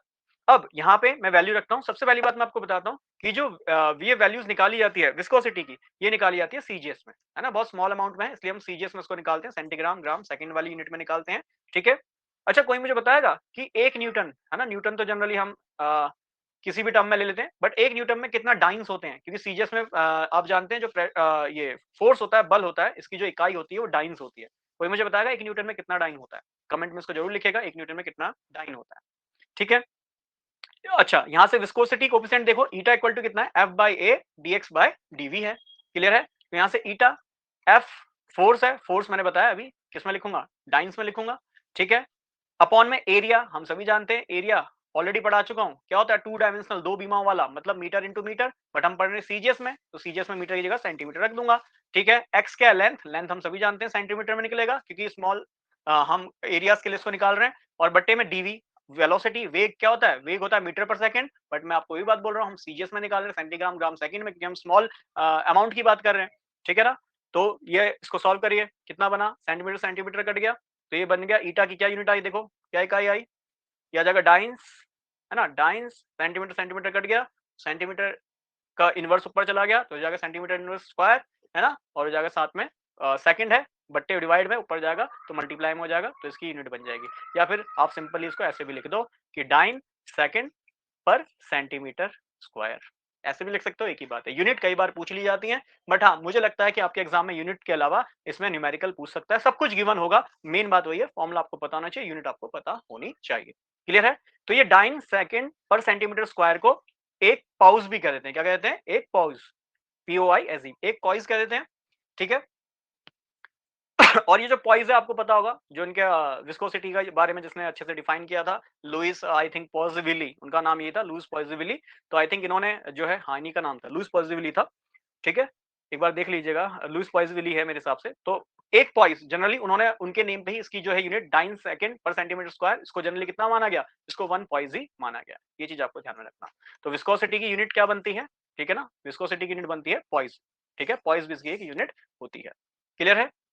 इसके अलावा डाइन की जगह कई बार इसका एक जो यूनिट कन्वर्जन और है वो भी आपसे पूछ लिया जाता है, क्योंकि हम जानते हैं, जैसे ऑल्सो हम जानते हैं जो फोर्स है हमारा, ये कितना होता है, मास इनटू एक्सेलरेशन होता है। और अभी हमने थोड़ी देर पहले पढ़ा, ईटा बराबर कितना है, ईटा है फोर्स अपॉन में एरिया इनटू में डीएक्स अपॉन में डीवी। ठीक है, अभी जस्ट हमने ये पढ़ा था। क्लियर है? अब जरा यहाँ पे फोर्स कितना रख दोगे, मास इनटू एक्सेलरेशन रख दोगे, अपॉन में एरिया है।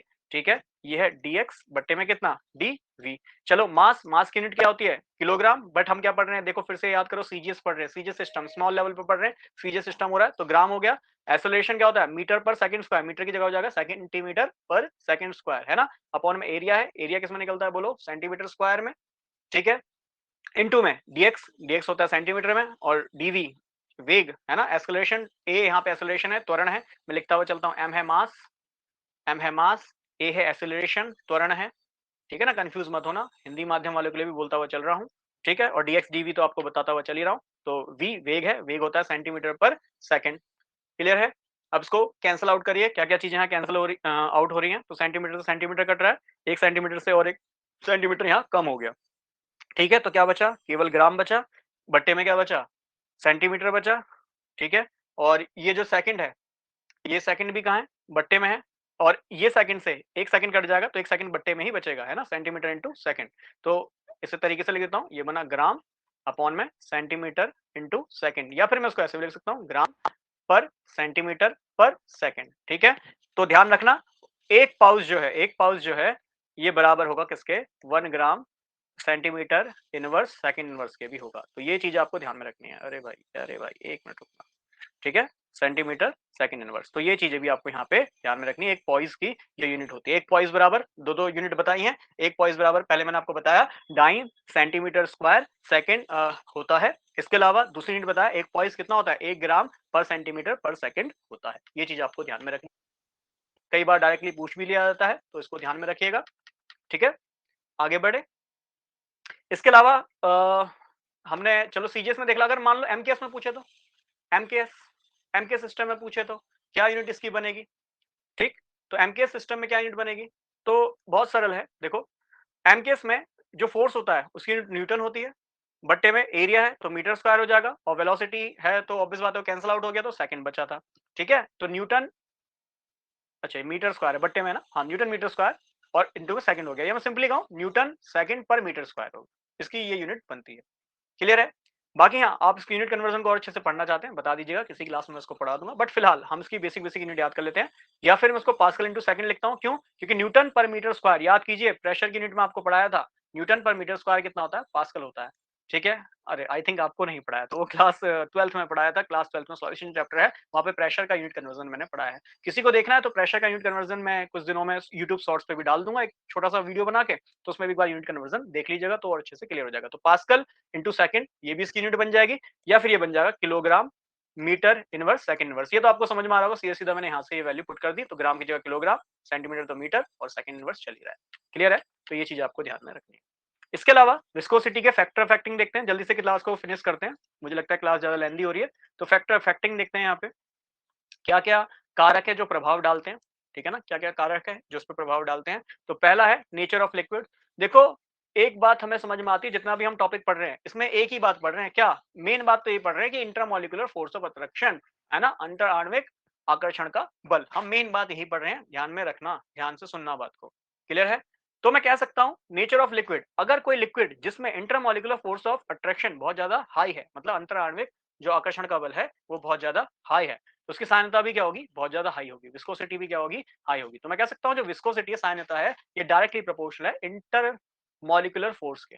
बहुत सरल सी बात है, ठीक है ना। क्यों ज्यादा होगी? तो समझ लो भाई, बताया तो, जितना ज्यादा इंटरमॉलिकुलर फोर्स होगा वो आगे आने वाली फोर्स को उतना ही अपोज कर रहा होगा, जिसको हम रेजिस्टेंस कहते हैं, ये हमने शुरू में डेफिनेशन में देखा भी था। क्लियर है? तो इंटरमॉलिकुलर फोर्स ज्यादा होगा तो साइनता ज्यादा होगी। तो बता दो तेल, जल और शहद, किसका इंटरमॉलिक्यूलर फोर्स ज्यादा है? शहद का है, तो उसकी विस्कोसिटी भी क्या है? ज्यादा है। फिर उसके बाद तेल का है, तेल का इंटरमॉलिक्यूलर फोर्स ज्यादा है, उसकी विस्कोसिटी और ज्यादा है। फिर उसके बाद जल, भाई ऑब्वियस बात है उसका इंटरमॉलिक्यूलर फोर्स दोनों से कम है, इसलिए वहां पे विस्कोसिटी भी कम है। क्लियर है? सिंपल सी बात है। ठीक, अब मैंने ये बता ही दिया था कि इंटरमॉलिक्यूलर जो फोर्स है, ठीक है, तो ये विस्कोसिटी लेके चल रहा हूँ, ठीक है, विस्कोसिटी लेके चल रहा हूँ, ये भी क्या है? डायरेक्टली प्रोपोर्शनल होगा किसके? इंटरमॉलिक्यूलर फोर्स, चाहे वो इंटरमॉलिक्यूलर फोर्स हाइड्रोजन बॉन्डिंग हो, है ना, चाहे वो इंटरमॉलिक्यूलर फोर्स वैन डर वाल हो। तो भाई ऑब्वियस बात है, जहां पे हाइड्रोजन बंध ज्यादा होगा वहां पे विस्कोसिटी ज्यादा होगी। ठीक है, जहां पे वैन डर वाल फोर्स ज्यादा होगा, वैन डर वाल बल अधिक होगा, वहां भी विस्कोसिटी ज्यादा होगी। बट अगर दोनों में से एक को कंपेयर करना है तो मुझे पता है मैं पहले हाइड्रोजन बॉन्डिंग को रखूंगा, दैट मींस विस्कोसिटी पहले डायरेक्टली प्रोपोर्शनल होगी, समानुपाती होगी हाइड्रोजन बॉन्डिंग के, उससे कब बाद क्या होगी? वैन डर वाल फोर्स के होगी। ठीक है ना, ये तो मैं ऑलरेडी ऑर्डर इनका बता ही चुका हूँ प्रीवियस क्लास में। क्लियर? अब नेचर ऑफ लिक्विड, जैसे याद कीजिए एक हमारे पास लिक्विड होता है जिसको हम ग्लास कहते हैं, या फिर इसको हम, याद है ग्लास को सॉलिड स्टेट में पढ़ा था, इसको हम स्यूडो सॉलिड भी कहते हैं, स्यूडो सॉलिड, जिसको हम आभासीय ठोस भी बोलते हैं। हमें पता है ग्लास जो होता है ना वो धीरे धीरे करके फ्लो करता है, इसके लिए हमने क्लास 12th की बुक में पढ़ा भी है कि हम अगर कोई बिल्डिंग वगैरह देखते हैं, ठीक है ना, जैसे सऊदी अरब वगैरह है, वहां पे बिल्डिंग वगैरह है, या फिर कोई भी ऐसी जगह है जहां बहुत गर्मी पड़ती है, ठीक है, तो सनलाइट ऑब्वियस बात है लिक्विड पे पड़ेगी, तो लिक्विड में वही मतलब ग्लास पे पड़ेगी, I am sorry for the liquid, glass पे पड़ेगी। तो ग्लास पे जैसे जैसे सनलाइट पड़ेगी तो आपको पता है भाई ग्लास हीट को एब्जॉर्ब करेगा, हीट को एब्जॉर्ब करेगा तो भाई आपको पता है टेम्परेचर बढ़ेगा, टेम्परेचर बढ़ेगा काइनेटिक एनर्जी बढ़ेगी, तो भैया मॉलिक्यूल भागना शुरू हो जाएंगे दूर दूर, धीरे धीरे मॉलिक्यूल दूर भागेंगे। तो ये लिक्विड आप देखते हैं, ये ग्लास जो आप देखते हैं ये ऊपर से क्या होता है? पतला हो जाता है और नीचे की तरफ मोटा हो जाता है, ये पढ़ा है क्लास 12th में आपने, क्या कारण है? इसीलिए ग्लास को हम जनरली याद कीजिए एमोर्फस भी कहते हैं, है ना, एमोर्फस, एमोर्फस, क्रिस्टलीय नहीं है, एमोर्फस है। क्यों? क्योंकि जब उस पे सनलाइट पड़ेगी तो उसके भैया जो लिक्विड जो पार्टिकल है लिक्विड की तरफ फ्लो करना शुरू कर देंगे, इसलिए हम उसको सूडो सॉलिड कहते हैं, आभासी ठोस। हालांकि ग्लास को लिक्विड भी कंसीडर करते हैं, तो इसलिए उसको हम आभासी ठोस कहते हैं, मानते हैं कि ये सॉलिड है ना, बट ये लिक्विड की तरफ फ्लो करता है। तो जैसे जैसे सनलाइट पड़ेगी ये फ्लो करके नीचे की ओर आने लगता है, तो ग्लास ऊपर से पतला हो जाएगा और नीचे से कैसा हो जाता है? मोटा हो जाता है। ठीक है ना, तो ये भी कहीं ना कहीं, ग्लास भी कहीं ना कहीं कारण है किसका? विस्कोसिटी का, या ग्लास के अंदर जो ग्लास फ्लो कर रहा है ये इसके पीछे कारण क्या है? विस्कोसिटी है। आई थिंक इतनी बात आपको यहाँ पे समझ में आ रही होगी। क्लियर है? चलिए इसके बाद नेक्स्ट अगला जो फैक्टर है, अगला जो उसका प्रभाव है वो जल्दी से देख लेते हैं, इफेक्ट ऑफ टेम्परेचर, टेम्परेचर का प्रभाव। ठीक है, इफेक्ट ऑफ टेम्परेचर, टेम्परेचर का प्रभाव भी जल्दी से देख लेते हैं और समझ लेते हैं। ठीक है, होता क्या है, जो विस्कोसिटी है ये इनवर्सली प्रोपोर्शनल होती है टेम्परेचर के, तापमान के समान अनुपाती होती है। क्यों होती है जरा समझना। भाई सिंपल सी बात है, आपने अभी पढ़ा कि जब जब तापमान बढ़ता है, जब जब तापमान बढ़ेगा, तापमान बढ़ता है तो काइनेटिक एनर्जी बढ़ती है। अब से नहीं पढ़ा रहा, पिछली क्लास से पढ़ा रहा हूँ। जो डायरेक्ट यहाँ है मुझे लगता नहीं है वैसे यहाँ तक पहुंचेंगे, बट हाँ जो डायरेक्ट यहाँ आए हैं, इतना इंटरेस्ट बना है तो प्लीज एक बार प्रीवियस क्लास को देखिएगा, कंसेप्ट सारे क्लियर हो जाएंगे। टेम्परेचर जो है वो काइनेटिक एनर्जी के डायरेक्टली प्रोपोर्शनल है। टेम्परेचर बढ़ेगा, काइनेटिक एनर्जी बढ़ेगी, दैट मीन्स मोशन, गति भी बढ़ेगी, है ना। गति बढ़ेगी तो भाई आप सभी को पता है पार्टिकल दूर दूर भागेंगे। जब पार्टिकल दूर दूर भागेंगे तो उनका अंतः आणविक बल क्या हो जाएगा, कम हो जाएगा। इंटरमॉलिक्यूलर फोर्स ऑफ अट्रैक्शन कम हो जाएगा, कम हो जाएगा तो ऑब्वियस बात है विस्कोसिटी भी क्या हो जाएगी, कम हो जाएगी। अभी तो पढ़ा था। तो सेम रीजन है, ध्यान में रखिएगा, बात को ध्यान से सुनिएगा। क्लियर। अगला कंसेप्ट पढ़ते हैं। तो हमने पहला पढ़ लिया, ध्यान से सुनिएगा, सरफेस टेंशन, है ना, पृष्ठीय तनाव। फिर उसके बाद हमने पढ़ा विस्कोसिटी, सामान्यता हमने पढ़ लिया। तीसरा हम यहाँ जो प्रॉपर्टी पढ़ रहे हैं आज की क्लास में, हालांकि इसके अलावा बॉइलिंग पॉइंट, एवापोरेशन, ये सब मैं प्रीवियस क्लास में पढ़ा चुका हूँ। ये प्रॉपर्टीज, ये जो गुण थे पिछली क्लास में पढ़ा चुका हूँ। आज जो पढ़ाए हैं वो ये दो तो पढ़ा चुका हूँ, तीसरा पढ़ा रहा हूँ। It is called vapour pressure. Vapour pressure क्या कहेंगे इसे, वाष्प दाब, है ना। वेपर मतलब वाष्प हो गया, प्रेशर मतलब दाब हो गया। ठीक है। अगर कुछ और हिंदी में से प्रॉपर कहते हैं एक बार बताइएगा। आई थिंक वेपर प्रेशर वाष्प दाब ही बनेगा। क्लियर है। सबसे पहला क्वेश्चन देखो, एक चीज होती है वेपर और एक चीज होती है गैस। क्वेश्चन नंबर 1, क्या वेपर और गैस सेम चीजें हैं? हम जनरली मान लेते हैं कि वेपर जो है वही गैस है ना। जनरली हम कहते हैं वेपर ही गैस है, बट क्या वेपर और गैस सच में एक होता है? तो उसका आंसर वैसे नो बनेगा। व्हाई? क्योंकि गैस का मतलब क्या बना, देखो गैस एक ना मैटर की स्टेट है। मैटर की स्टेट है, जैसे गैस हो गया, आप जानते हैं मैटर की स्टेट लिक्विड है, और लास्ट क्लास में मैंने ये बात बोली थी कि एक मैटर की स्टेट और है सॉलिड। पर जरा ध्यान से सुनिएगा, ये जो स्टेट ऑफ मैटर होती है ये डिपेंड करती है रूम टेम्परेचर पे, सामान्य ताप पर। अगर सामान्य ताप पर कोई, समझिएगा, रूम टेम्परेचर पे कोई अगर लिक्विड फॉर्म में है तो उसका हम फिजिकल स्टेट लिक्विड ही मानते हैं। रूम टेम्परेचर पे अगर कोई सॉलिड दिखाई दे रहा है तो उसको हम सॉलिड ही मानते हैं। रूम टेम्परेचर पे अगर कोई गैस दिखाई दे रहा है तो उसको हम गैस ही मानते हैं। तो ध्यान में रखिएगा, किसी भी चीज को अगर आप कंसीडर कर रहे हो कि वो सॉलिड है, लिक्विड है, गैस है, तो प्लीज एक बार उसको रूम टेम्परेचर पे देखिए। रूम टेम्परेचर जैसा दिखाई देगा उसकी फिजिकल स्टेट हम वैसे ही मान लेते हैं। अरे भाई इंसान है तो अपना जो लिविंग कंडीशन है, जिस टेम्परेचर पे हम रह सकते हैं सिंपली, है ना, सबसे आसान जिस टेम्परेचर पे हम रह सकते हैं उसी पे हम क्या करते हैं, पदार्थ को देखना पसंद करते हैं। तो भाई अगर कोई चीज सॉलिड है, मान लो घर में अलमीरा है, टेबल है, कुर्सी है ना, जो भी चीज आपको सॉलिड दिखाई दे रही है, पानी है वो लिक्विड ही दिखाई देगा, है ना, और जितनी भी गैस चारों तरफ है वो गैस ही दिखाई देगी। क्लियर है। ऐसी मरकरी, सामान्य ताप पर मरकरी लिक्विड दिखाई देता है, इसलिए मरकरी को लिक्विड माना जाता है कि नहीं। बट वेपर क्या है? वेपर है कि भाई किसी लिक्विड को आप इतनी हीट दे रहे हो, भाई ये लिक्विड है, ये इसके पार्टिकल है, ये पार्टिकल के बीच में कुछ ना कुछ दूरी होगी, ठीक है। तो इस लिक्विड को, पार्टिकल को इतनी हीट आप दे रहे हो कि भाई ये पार्टिकल धीरे धीरे मोशन में आना शुरू हो रहा है। मोशन में आना शुरू होगा तो ये वाइब्रेट करना शुरू हो जाएगा, है ना। वाइब्रेट करना शुरू होगा, वाइब्रेट करना शुरू होगा तो दूर दूर भागना शुरू होंगे। देखो इधर उधर भागेंगे, किसी भी डायरेक्शन में भागेंगे। जब दूर दूर भागेंगे तो आपको पता है इनके बीच का अंतः आणविक जो आकर्षण का बल है, इंटरमॉलिक्यूलर फोर्स ऑफ अट्रैक्शन है, वो कम हो जाएगा। दूर दूर भागेंगे लिक्विड। अगर लिक्विड दूर दूर भागेंगे तो आपको पता है एक टाइम ऐसा आएगा कि भाई ये इतने दूर हो जाएंगे कि ये गैस की तरह दिखने लगेंगे। क्या दिखने लगेंगे? गैस की तरह दिखने लगेंगे। मतलब इसके पार्टिकल दूर दूर हो जाएंगे, फैलने लगेंगे। तो जब इसके पार्टिकल दूर दूर हो जाएंगे, गैस की तरह दिखने लगेंगे, तो उसी लिक्विड को जब आपने टेम्परेचर दिया तो तापमान के प्रभाव से वो आपको रूम टेम्परेचर पे वेपर फॉर्म में दिखाई देगा, गैस फॉर्म में नहीं दिखाई देगा, वेपर फॉर्म में दिखाई देगा। इसी को हम क्या कहेंगे? वेपर कहेंगे। पहली बात तो ये बात क्लियर हुई होगी आई थिंक। हमने क्या करा, लिक्विड को रूम टेम्परेचर पे क्या करा, इतनी हीट दी कि वो किस में बदल गया, वेपर में बदल गया। इसलिए हम उसको क्या कह रहे हैं, वेपर फेज कह रहे हैं। क्लियर है। बट हाँ, इन जनरल हम कह देते हैं vapour is the gas, gas is the vapour. But main बात अंतर है, वेपर किसका बनता है? जनरली लिक्विड का वेपर बनता है। आई थिंक इतनी बात आपको यहाँ पे क्लियर होगी कि लिक्विड का ही वेपर बनता है। क्लियर। चलो एक बर्तन लेते हैं। ये एक बर्तन लिया मैंने, ठीक है। इस बर्तन में मैंने एक, मान लो ये लिक्विड भर दिया, समझना बात को, ठीक है। अब ये बर्तन खुला हुआ है और ये इसमें लिक्विड भरा हुआ है।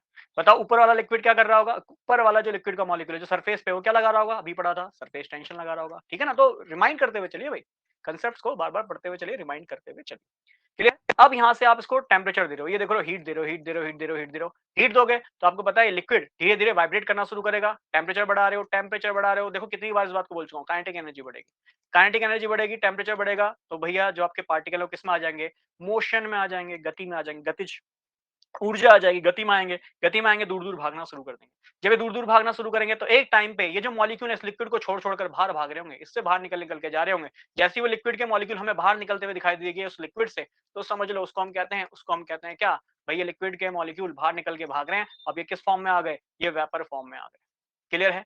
तो इस वेपर को मैं ये भी कह सकता हूँ कि देखो कोई लिक्विड पड़ा वेपर में नहीं जाता है ना, हालांकि वो हीट लेता रहता है, धीरे धीरे वेपराइज होता रहता है, बहुत टाइम लगता है, पर इन जनरल कोई लिक्विड वेपर में जल्दी से नहीं जाता है। क्यों? क्योंकि भैया उस पर इतना एटमॉस्फेरिक प्रेशर लग रहा है, इतना वायुमंडलीय दाब लग रहा है कि उस लिक्विड को वेपर में नहीं जाने दे रहा। क्लियर है? अगर मैं वो प्रेशर हटा दूं ना तो लिक्विड अपने आप ही वेपर बन जाएगा, मतलब धीरे धीरे उड़ने लगेगा, वेपर की तरह दिखाई देगा। क्लियर है? तो मैं कह सकता हूं अगर लिक्विड को वेपर बनाना है तो ये जो हीट दे रहा हूं, ये जो टेम्परेचर दे रहा हूं, ये उस एटमॉस्फेरिक प्रेशर के अगेंस्ट में उसको एनर्जी दे रहा हूं कि भाई वो जो लिक्विड के मॉलिक्यूल है वो जो लिक्विड है उसको छोड़कर किस फॉर्म में दिखाई दें, वेपर फॉर्म में दिखाई दें। तो ये लिक्विड वाली बाउंड्री है, ये ऊपर वेपर है और ये नीचे क्या है, ये आपका पूरा लिक्विड है। ये बात आपको ध्यान में रखनी है। आई थिंक वेपर क्या होता है, वाष्प क्या होता है, ये चीज आपको समझ में आ गई होगी। ठीक है, पहली बात तो वाष्प हमें समझ में आना चाहिए। अब क्या है, एक तो मैंने ये ओपन कंडीशन ले ली, अब की मैं क्लोज कंडीशन लेता हूँ। क्लोज कंडीशन का मतलब इसके ऊपर ढक्कन लगा दिया, बिल्कुल टाइटली बंद कर दिया। अब सेम ये मेरा लिक्विड है, ये लिक्विड के पार्टिकल है, समझना बात को, ये लिक्विड है, ये लिक्विड के पार्टिकल है। ठीक है जी, ये लिक्विड है, लिक्विड के पार्टिकल, गोला गोला गोला, बहुत सारा गोला। ठीक है, अब इसके बाद मैंने फिर से वही क्या करा, नीचे एक बर्नर लगा दिया, मान लो हीट दे रहा हूं, अब हीट दूंगा तो आपको पता है धीरे धीरे पार्टिकल, फिर से वही हीट दूंगा, टेम्परेचर बढ़ेगा तो काइनेटिक एनर्जी बढ़ेगी, गतिज ऊर्जा बढ़ेगी। बहुत सरल बात है, गतिज ऊर्जा बढ़ेगी तो भाई ये पार्टिकल क्या करेंगे, दूर भागेंगे। एक टाइम ऐसा आएगा भाई, इतने दूर हो जाएंगे कि ये लिक्विड को छोड़ दे देंगे, लिक्विड को छोड़ देंगे तो आपको ये वेपर फॉर्म में दिखाई देंगे। अब जरा बात को समझना, क्वेश्चन नंबर 1, क्या लिक्विड के पार्टिकल की एनर्जी ज्यादा होगी या वेपर के पार्टिकल की? सिंपल सी बात है भाई, वेपर के पार्टिकल की ऊर्जा एनर्जी ज्यादा होगी। व्हाई? क्योंकि उसने ऑलरेडी इतनी हीट अब्सॉर्ब करी है, तो इनकी एनर्जी ज्यादा दूर होगी, तो इनका मोशन ज्यादा होगा, ये ज्यादा मोशन कर रहे होंगे, तो इतना मोशन करेंगे, कभी दीवार पर टकरा रहे होंगे, कभी इधर टकरा होंगे, क्योंकि भाई बाहर भी तो निकलना चाह रहे होंगे, है ना, तो इधर उधर भाग रहे होंगे और ज्यादा स्पीड से भाग रहे होंगे, तो आपको दिखेंगे मॉलिक्यूल इधर उधर भाग रहे हैं, इधर उधर भाग रहे हैं, इधर उधर भाग रहे हैं। और ये वाला एक्सपेरिमेंट तुम घर पे भी करके देख रहे हैं कि चाय बना रहे हैं, उसको ढक दो, तो आप देखते हो चाय के ऊपर पानी की जो बूंदे हैं वो जमने लगती हैं, है ना, तो वो कंडेंसेशन भी होने लगता है। तो उसी चीज को हम यहाँ पे समझेंगे, संघनन होने लगता है, वाष्पीकरण के साथ संघनन भी होता है। वाष्पीकरण का मतलब है लिक्विड को, जो लिक्विड के मॉलिक्यूल छोड़ के ऊपर भागेंगे और आप देखें कुछ देर बाद प्लेट में वो लिक्विड के मॉलिक्यूल जम जाते हैं। कैसे जम जाते हैं भाई, सिंपल है, ये लिक्विड पूरी कोशिश करेगा इस बर्तन से बाहर निकलने की, नहीं निकल पा रहा इस बर्तन से बाहर, तो भाई देखो जब ये बाहर निकल रहा है, पहली बात, क्या लिक्विड कोई लिविंग थिंग है? नहीं है। उसके पार्टिकल लिविंग थिंग है? नहीं है। वो पार्टिकल कैसे भाग रहे हैं? उनको एक हीट मिल रही है, एनर्जी मिल रही है, उससे वो भाग रहे हैं, उस ऊष्मा से, उस ऊर्जा से वो भाग रहे हैं। पर जरा समझो, वो ऊष्मा जब धीरे धीरे वो खर्च करने लगेगा, टकराया टकराया बाहर नहीं जा पाया, एक टाइम ऐसा आएगा सारी ऊष्मा खर्च हो जाएगी। जब ऊष्मा खर्च हो जाएगी तो भाई उसकी हीट तो लॉस्ट हो गई, सारी ऊष्मा निकल गई। अब वो क्या हो जाएगा, धीरे धीरे ठंडा हो जाएगा। जब वो ठंडा हो जाएगा तो आपको पता है कोई भी अगर लिक्विड ठंडा होता है तो कंडेंसेशन हो जाता है, मतलब वो फिर से लिक्विड फॉर्म में आएगा। तो देखो लिक्विड फॉर्म में ऐसे ऐसे ऐसे यहाँ पे आपको जमता हुआ दिखाई देगा, है कि नहीं? तो शुरू में क्या होगा, शुरू में इनिशियली शुरुआत में क्या हो रहा होगा, शुरुआत में लिक्विड का वेपराइजेशन हो रहा होगा, जो लिक्विड है इसका क्या हो रहा होगा, वेपराइजेशन हो रहा होगा, वेपराइजेशन हो रहा होगा, लिक्विड गेट वेपराइज्ड, है कि नहीं? फिर एक टाइम ऐसा आएगा कि भाई ये जितने भी पार्टिकल है टकरा टकरा के जितनी एनर्जी होगी इसको लॉस्ट कर देंगे और ये फिर से क्या हो जाएंगे, कंडेंस होना शुरू हो जाएंगे, फिर से ये वेपर फॉर्म से किस फॉर्म में आ जाएंगे। पहले देखो इनिशियली जो हो रहा है मैं लिख देता हूँ, लिक्विड से किस फॉर्म में जा रहा है, ये वेपर फॉर्म में जा रहा है। ठीक है, फिर इसके बाद क्या होगा, एट ए पर्टिकुलर टाइम, किसी भी निश्चित समय पे, है ना, एट ए पर्टिकुलर टाइम किसी भी निश्चित समय पे क्या होगा कि भाई ये लिक्विड है, ये वेपर फॉर्म में गया, वेपर फॉर्म में गया, वेपर फॉर्म में जाने के बाद जितनी भी हीट है उसको ये लॉस्ट कर देगा। हीट को अगर लॉस्ट कर देगा तो ये वेपर फिर से किस फॉर्म में आ जाएगी, लिक्विड फॉर्म में आ जाएगी। आएगी कि नहीं? फिर एक पर्टिकुलर टाइम ऐसा आएगा, एक टाइम ऐसा आएगा कि जितने लिक्विड के मॉलिक्यूल वेपर में जा रहे हैं उतने ही मॉलिक्यूल वापस से क्या हो जा रहे हैं, कंडेंस हो जा रहे हैं, है ना भाई, ऑब्वियस बात है, जब ये मॉलिक्यूल यहां से बाहर ही नहीं जा पाएंगे तो जितने लिक्विड के मॉलिक्यूल वेपर बन रहे होंगे उतने ही, देखो मैं यहाँ साफ से बना देता हूँ, यहाँ साफ से बना देता हूँ, ये एक बर्तन है, ठीक है, इसे मैंने ढक दिया बिल्कुल क्लोज टाइटली पैक्ड, ये एक लिक्विड है, ठीक है, ये इसके मॉलिक्यूल्स हैं, समझिएगा, ठीक है ना, ये इस लिक्विड के मॉलिक्यूल है, ये लिक्विड है, ठीक है, तो समझिए ये वेपर ऊपर भाग रहा होगा तो वापस वेपर ऊपर से नीचे आ रहा होगा, ये वेपर ऊपर भाग रहा होगा वापस नीचे आ रहा होगा, क्यों? क्योंकि भाई जितने वेपर बनने थे बन गए, अब क्या होगा भाई, हीट लॉस्ट होती रहेगी और वापस जो वेपर है वो फिर से कंडेंस होना शुरू हो जाएंगे। तो हमने देखा एक पर्टिकुलर टाइम पे क्या होगा, जितना वेपराइजेशन हो रहा होगा उतना ही कंडेंसेशन हो रहा होगा, और इसी कंडीशन को हम बोलते हैं डायनामिक इक्विलिब्रियम, है ना, डायनामिक का मतलब चलता फिरता इक्विलिब्रियम। अब ये इक्विलिब्रियम क्या होता है, व्हाट इज इक्विलिब्रियम?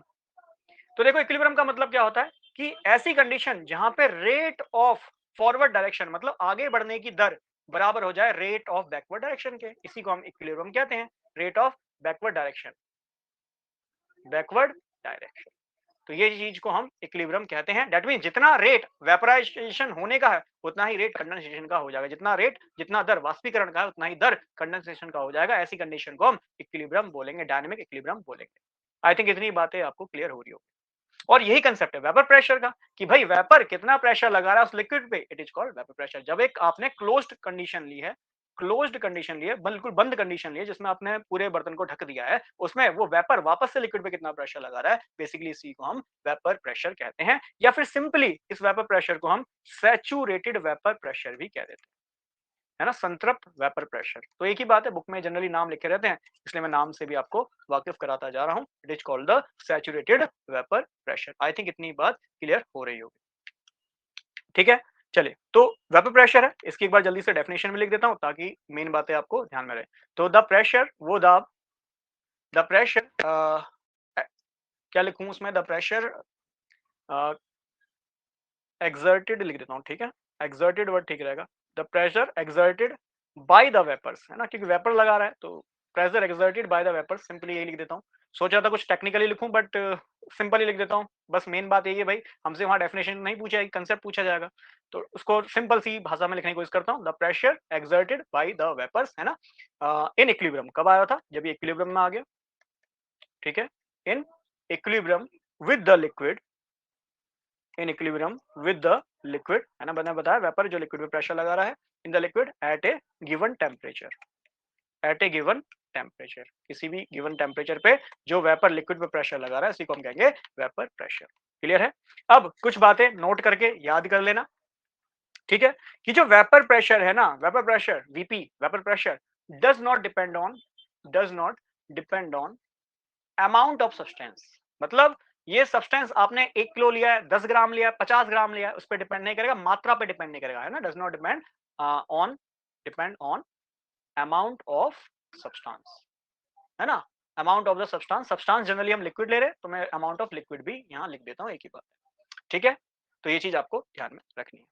क्लियर? अब इसके कुछ कारक हैं, कुछ फैक्टर हैं, ठीक है, फैक्टर अफेक्टिंग, क्या कारक है जो उस पर प्रभाव डालेंगे, तो जल्दी से इसके फैक्टर अफेक्टिंग भी देख लेते हैं। तो सभी के फैक्टर अफेक्टिंग, पहले हमने डेफिनेशन देखी, कंसेप्ट समझा, फैक्टर अफेक्टिंग देखे, तो इसके क्या यूज बनते हैं वो भी हमने यहाँ पे देखा। क्लियर है? चलिए, तो पहला, वेपर प्रेशर जो होगा ये इनवर्सली प्रोपोर्शनल होगा। देखो surface tension, viscosity, surface tension हो गया, विस्कोसिटी हो गया, दोनों ही इंटरमॉलिक्यूलर फोर्स के डायरेक्टली प्रोपोर्शनल थे। वेपर प्रेशर क्या होगा, इंटरमॉलिक्यूलर फोर्स के इनवर्सली प्रोपोर्शनल होगा। कोई मुझे रीजन बताएगा क्यों इंटरमॉलिक्यूलर फोर्स के इनवर्सली प्रोपोर्शनल होगा? कोई मुझे इसका रीजन बताएगा क्यों, व्हाई? जल्दी से बात को बताएं भाई। पहला जो हमें कंसेप्ट समझ में आता है वो ये समझ में आता है कि वेपर प्रेशर लगेगा जब कोई लिक्विड वेपर फॉर्म में पहुंच गया हो। पहला तो कंसेप्ट ये बना, वेपर प्रेशर जब लगेगा जब कोई लिक्विड वेपर फॉर्म में होगा, जब वो वेपर फॉर्म होगा तो वापस से वो लिक्विड पे जितना प्रेशर लगा रहा होगा, यही तो मैंने बताया वेपर प्रेशर है। भाई लिक्विड वेपर फॉर्म में जा रहा है, वेपर वापस लिक्विड फॉर्म में आ रहा है, तो वेपर जब लिक्विड फॉर्म में आ रहा है तो आपके लिक्विड पे कितना प्रेशर लगा रहा है, इसी को वेपर प्रेशर कहेंगे। तो पहला कंसेप्ट तो ये बना कि क्या लिक्विड वेपर में जल्दी से जा पाएगा। तो पहला तो कंसेप्ट ये समझिए, क्या वो लिक्विड वेपर में जा पाएगा? जो लिक्विड जितनी जल्दी वेपर में जाएगा वो उतना ही ज्यादा वेपर प्रेशर लगा पाएगा। सिंपल है। अब जरा एग्जांपल के तौर पे समझो कि मैं आपको बोल रहा हूं, आपके पास है वेपर प्रेशर ऑफ पानी, जल है, ठीक है, वेपर प्रेशर ऑफ, आप मान लो इथेनॉल ही मान लो, चलो ठीक है, इथेनॉल मान लो, दो ले लेते हैं एग्जांपल के तौर पे। आपको पता है वाटर में हाइड्रोजन बॉन्डिंग ज्यादा लगेगी, पढ़ाया था लास्ट क्लास में हाइड्रोजन बॉन्डिंग वाले कंसेप्ट में। हाइड्रोजन बॉन्डिंग ज्यादा लगेगी तो दैट मींस मैं कह सकता हूं इसका इंटरमॉलिक्यूलर फोर्स आईएमएफ, मतलब intermolecular force, international monetary fund नहीं है इंटरमॉलिक्यूलर फोर्स है। तो हाइड्रोजन बॉन्डिंग वाटर में ज्यादा होगी, इंटरमॉलिक्यूलर फोर्स ज्यादा लगेगा, समझना। इथेनॉल में हमने देखा था हाइड्रोजन बॉन्डिंग यहाँ कम है तो उसका इंटरमॉलिक्यूलर फोर्स भी कम हो जाएगा, है ना, आईएमएफ भी कम हो जाएगा, आईएमएफ ये भी क्या हो जाएगा, कम हो जाएगा। ये मैंने आपको पढ़ाया था लास्ट क्लास में, याद कीजिए। तो भाई वाटर का हाइड्रोजन बॉन्डिंग ज्यादा, इंटरमॉलिक्यूलर फोर्स ज्यादा, तो जब इसके इंटरमॉलिक्यूलर फोर्स ज्यादा है तो क्या वाटर जल्दी से वेपर फॉर्म में जा पाएगा? नहीं, क्योंकि भाई उसको ज्यादा हीट देनी पड़ेगी। इसलिए आप जानते हैं वाटर को जनरली अगर वेपर फॉर्म में लाना है तो मुझे बॉइलिंग पॉइंट 100 डिग्री तो करना पड़ेगा, जबकि इथेनॉल के लिए कितना होता है 78 डिग्री। तो भाई इथेनॉल जल्दी से वेपर फॉर्म में जा रहा है तो भाई सिंपल सी बात है, जब वेपर फॉर्म में जल्दी जाएगा तो इसका वेपर प्रेशर भी ज्यादा लगेगा। क्लियर है कि नहीं? तो इसीलिए जो आपका इथेनॉल है, देखो इसका इंटरमॉलिक्यूलर फोर्स ऑफ अट्रैक्शन कम है, इंटरमॉलिक्यूलर फोर्स ऑफ अट्रैक्शन कम है तो पार्टिकल जल्दी से वेपर फेज में चले जाएंगे। अगर वेपर फेज में जल्दी से जाएंगे तो भाई वेपर प्रेशर ज्यादा लगाएंगे। तो ये तो कह रहा हूं, जिसका इंटरमॉलिक्यूलर फोर्स ऑफ अट्रैक्शन, अंतर आणविक बल कम होगा, उसके मॉलिक्यूल जल्दी से वेपर फेज में जाएंगे, वाष्प वाली फॉर्म में जाएंगे, वाष्प अवस्था में जाएंगे, और वाष्प अवस्था में जाएंगे तो वेपर प्रेशर भी ज्यादा लगाएंगे। तो कंसेप्ट को समझिए, आपके जो जितने भी क्वेश्चंस हैं वो इजीली बन जाएंगे अगर कंसेप्ट को आप समझते हैं। मेन बात यही कह रहा हूँ, कंसेप्ट को प्लीज समझिएगा। ठीक है। सेकंड, जल्दी से देख लेते हैं, ये है टेम्परेचर ऑफ लिक्विड। दूसरा जो उसका कारक बनेगा या प्रभाव जो उस पर डालेगा वो है टेम्परेचर ऑफ लिक्विड। ठीक है, टेम्परेचर ऑफ लिक्विड, इसको भी समझिएगा, बहुत सरल है। वेपर प्रेशर जो है ऑब्वियस बात है डायरेक्टली प्रोपोर्शनल होगा टेम्परेचर के। ठीक है, देखो अब तक जस्ट उनसे उल्टा काम कर रहा है ये, है ना, सरफेस टेंशन और विस्कोसिटी से। वो दोनों भी समान अनुपाती थे, ये समान अनुपाती हमें देखने को मिल रहा है। वेपर प्रेशर क्या है, डायरेक्टली प्रोपोर्शनल है टेम्परेचर के। क्या कारण है, देखो सिंपल है, जैसे जैसे तापमान बढ़ाओगे वैसे वैसे वेपर फेज में जाएगा, और जितनी जल्दी वेपर फेज में जाएगा, मेन बात क्या है, वेपर में पहुंचेगा जब तो वेपर प्रेशर लगाएगा, तो भाई जितना तापमान दोगे उतनी जल्दी वेपर बनेगा, जितना वेपर बनेगा उतना ही ऑब्वियस बात है उसका वेपर प्रेशर ज्यादा होगा। एग्जाम्पल के तौर पे समझो, याद कीजिए मैंने आपको एवोपरेशन लास्ट क्लास में क्यों वो बेसिक पढ़ाया था, सोचो इस बात को। बेसिक इसलिए पढ़ाया था ताकि आज की क्लास अच्छे से समझा पाऊं। तो एवोपरेशन था और दूसरा था वेपराइजेशन, याद कीजिए पढ़ाया था।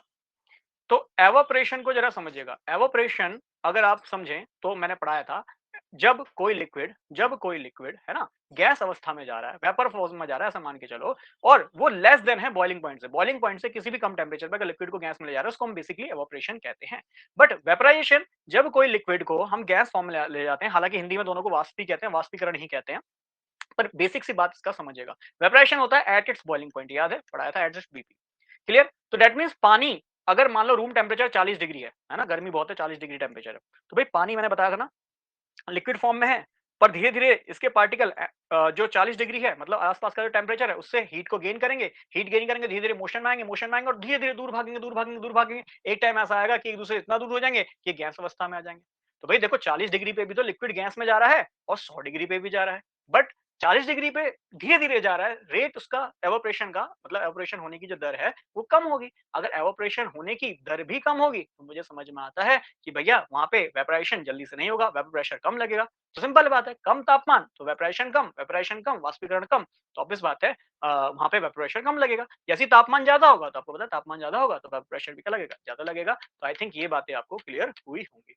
ठीक है ना, ये सब वैसे क्लास 11th-12th का ही कंसेप्ट है, बट हाँ मेन बातें हमें अच्छे से समझ में आनी चाहिए, कंसेप्ट हमारे सारे क्लियर होने चाहिए, क्योंकि ऐसे ही क्वेश्चन बनेंगे मिलते जुलते, तो प्लीज एक बार इसको ध्यान से पढ़िएगा। और मैं वही कह रहा हूँ, हर क्वेश्चन जो आपके टॉपिक हैं वो टोटल 30 टॉपिक हैं, 75 मार्क्स के आने हैं, तो एवरेज निकालिए, 2 से 3 क्वेश्चन यहाँ से ही पूछे जाएंगे, है ना। तो सरफेस टेंशन विस्कोसिटी क्वेश्चन बनता है, वेपर प्रेशर क्वेश्चन बनता है, ऐसे क्वेश्चन बनेगा, वाटर दे देगा, इथेनॉल दे देगा, बोल देगा बताओ किसका वेपर प्रेशर ज्यादा है, किसका सरफेस टेंशन कम है। तो दिमाग लगाइएगा। इंटरन्यूक्लियर, हमने मेन बात यहाँ पे इस कंसेप्ट में एक ही पढ़ी है, इंटरमॉलिक्यूलर फोर्स ऑफ अट्रैक्शन। जहां पे इंटरमॉलिक्यूलर फोर्स ऑफ अट्रैक्शन ज्यादा है उसी का प्रभाव या तो सरफेस टेंशन पे देखा जा रहा है या फिर वेपर प्रेशर पे देखा जा रहा है। क्लियर है।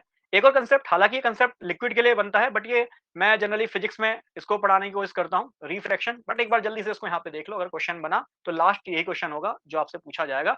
ठीक है, आई थिंक इसको अपवर्तन कहते हैं, है ना, अपवर्तन और परावर्तन।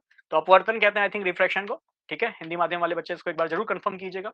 रिफ्रैक्शन, रिफ्रैक्शन के लिए भाई होता क्या है, मान लो आपने कोई लिक्विड भरा है ना, हालांकि आप जानते हैं रिफ्रैक्शन कहीं भी हो सकता है, बट होता कब है, जब लाइट एक मीडियम से दूसरे मीडियम में पहुंचती है, तो आपने देखा है कि लाइट जो है उसके जो डायरेक्शन है ना, उसके डायरेक्शन में जो है चेंज हो जाता है, उसके डायरेक्शन में चेंज हो जाता है, उसी चेंज को हम जनरली रिफ्रैक्शन बोलते हैं। क्लियर है। तो मान लो ये एयर में है आपकी लाइट और ये किसी लिक्विड में है, ठीक है ना। तो जब ये एयर से लिक्विड में आएगी तो आपको पता है यहाँ पे लाइट का जो पाथ है ना, वो चेंज हो जाएगा, थोड़ा सा अंदर की ओर हो जाएगा, मतलब जिसको हम बोलते हैं नॉर्मल, लाइट जो है वो नॉर्मल की ओर आ जाती है। ठीक है, वो कब आती है, जब लेस डेंस से मोर डेंस की ओर होता है। तो आप जानते हैं ये सब फिजिक्स में आपने पढ़ा है कि जब कम डेंस, कम घनत्व से ज्यादा घनत्व से कम घनत्व की तरफ आता है तो वो नॉर्मल की तरफ आ जाता है, और अगर वो कम घनत्व से ज्यादा की ओर जाता है तो नॉर्मल से दूर चला जाता है। ये बात आप जानते हैं। फिर देखो एयर में जा रहा है तो लाइट फिर से दूर की ओर चली गई, it is called the refraction. Clear है। फिर इसके बाद रिफ्रैक्शन के लॉ, लॉ ऑफ रिफ्लेक्शन। ठीक है, इसको ध्यान में रखिएगा, ये आपको जनरल साइंस में भी ऑब्वियस पढ़ना है। ठीक है, लॉ ऑफ रिफ्लेक्शन क्या है, इसके नियम, अपवर्तन के नियम। तो पहला नियम क्या होता है, पहला नियम यही होता है कि जो इंसिडेंट होता है ना, इंसिडेंट रे, जो लाइट पड़ रही है, रिफ्रैक्टेड रे, जो लाइट रिफ्रैक्ट हो रही है, अपवर्तित हो रही है ना, रिफ्रैक्टेड किरण, है ना, साथ में जो नॉर्मल है, मतलब जो परपेंडिकुलर है, ये सब लाई करेंगे on the same plane, lies on the same plane.